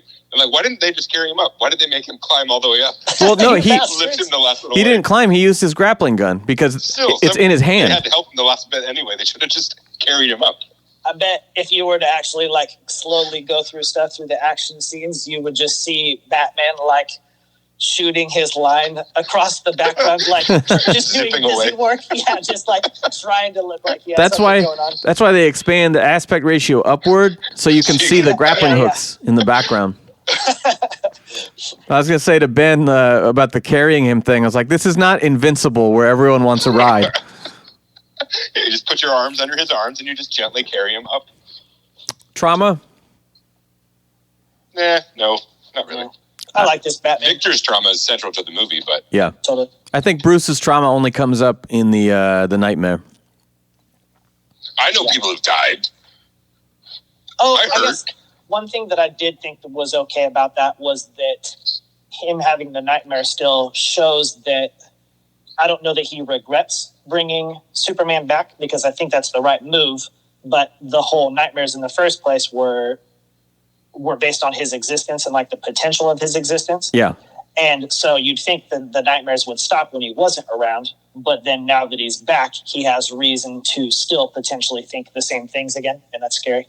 Yeah, and there's also, just based on the greater story of Lois dying and the anti-life equation and all that, is that Joker says, how many alternate timelines have you blown up the world because this is so dumb. I don't want to talk about this. You weren't willing to sacrifice yourself, right? And so supposedly the redemption in that is that there's some version of this where Bruce dies saving Lois, and that's so.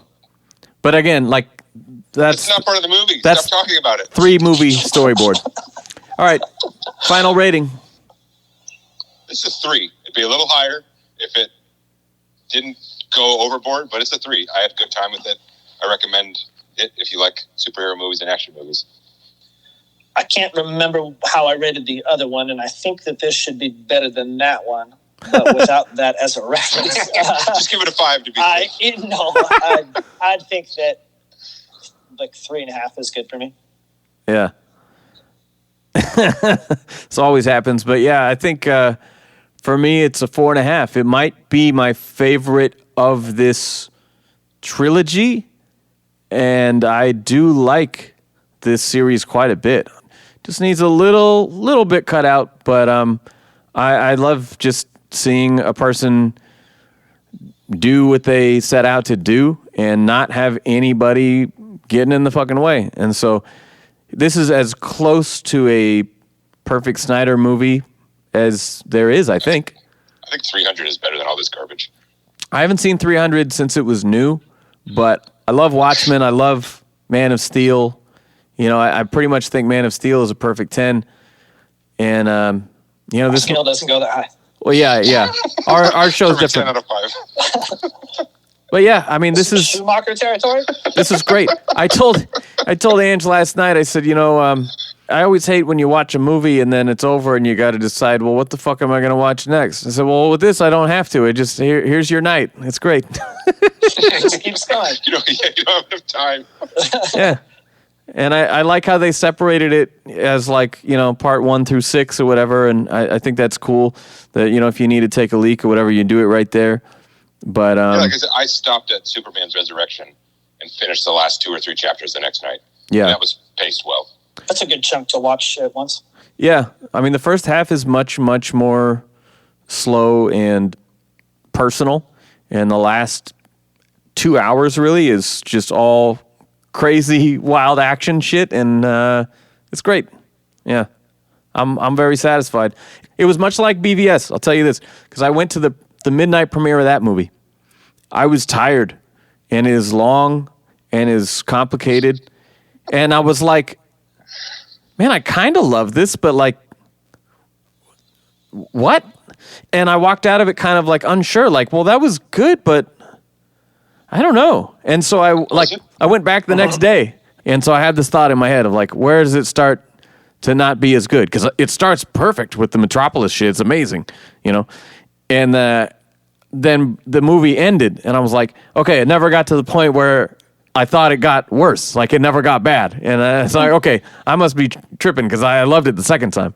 And I sort of felt like this the first time where I stayed up, I worked all day, and then I watched it at midnight until 4 a.m. And I was like, wow, yeah. I mean, that was cool. But I didn't feel blown away. Because it's 4 a.m. I'm thinking about what I'm doing with my life. No, I stayed up till 5:30 talking to the nerds on Instagram about it. But that's insane. I just need to go to bed. But when I rewatched it, there's one message I could leave you with, Bat Fan Addict. Manage your time and go to bed at a reasonable hour. Get your sleep. Drink some water. Invest in your health. Well, no, I took. Peace out. Thanks for listening. I took the next day off so I could sleep till 2. It was fine. Anyway. I very much am just the type of person who's over analytical, and I need to watch something multiple times to digest it. And I got to say, it only feels shorter and shorter the more I watch it. It's more just yes, give me all of this. Yeah, I dig it. Just as a bad, I dig it. This is Robin. Thanks for checking out the Bat Fanatic podcast with Sammy Warm Hands. All right, that is our show. Thank you guys so much for listening. We are going to take a quick break and come back with some new 52 comics, resume our every other week schedule. Now, I want to leave you with a bit of information I learned from a new interview with ZACK Snyder on the Real Blend podcast. Check it out. He said that even on this version, they gave him studio notes, and he was forbidden from filming any extra scenes. So the 2 scenes we got at the end that Ben loved so much, he just did it anyway. It's very punk rock. But the Martian Manhunter scene was supposed to be Green Lantern, and they wouldn't allow use of the characters. So pretty crazy. Thought you'd like to know that. Before we go, I've got one last thought to share, and that is this: restore the Snyderverse.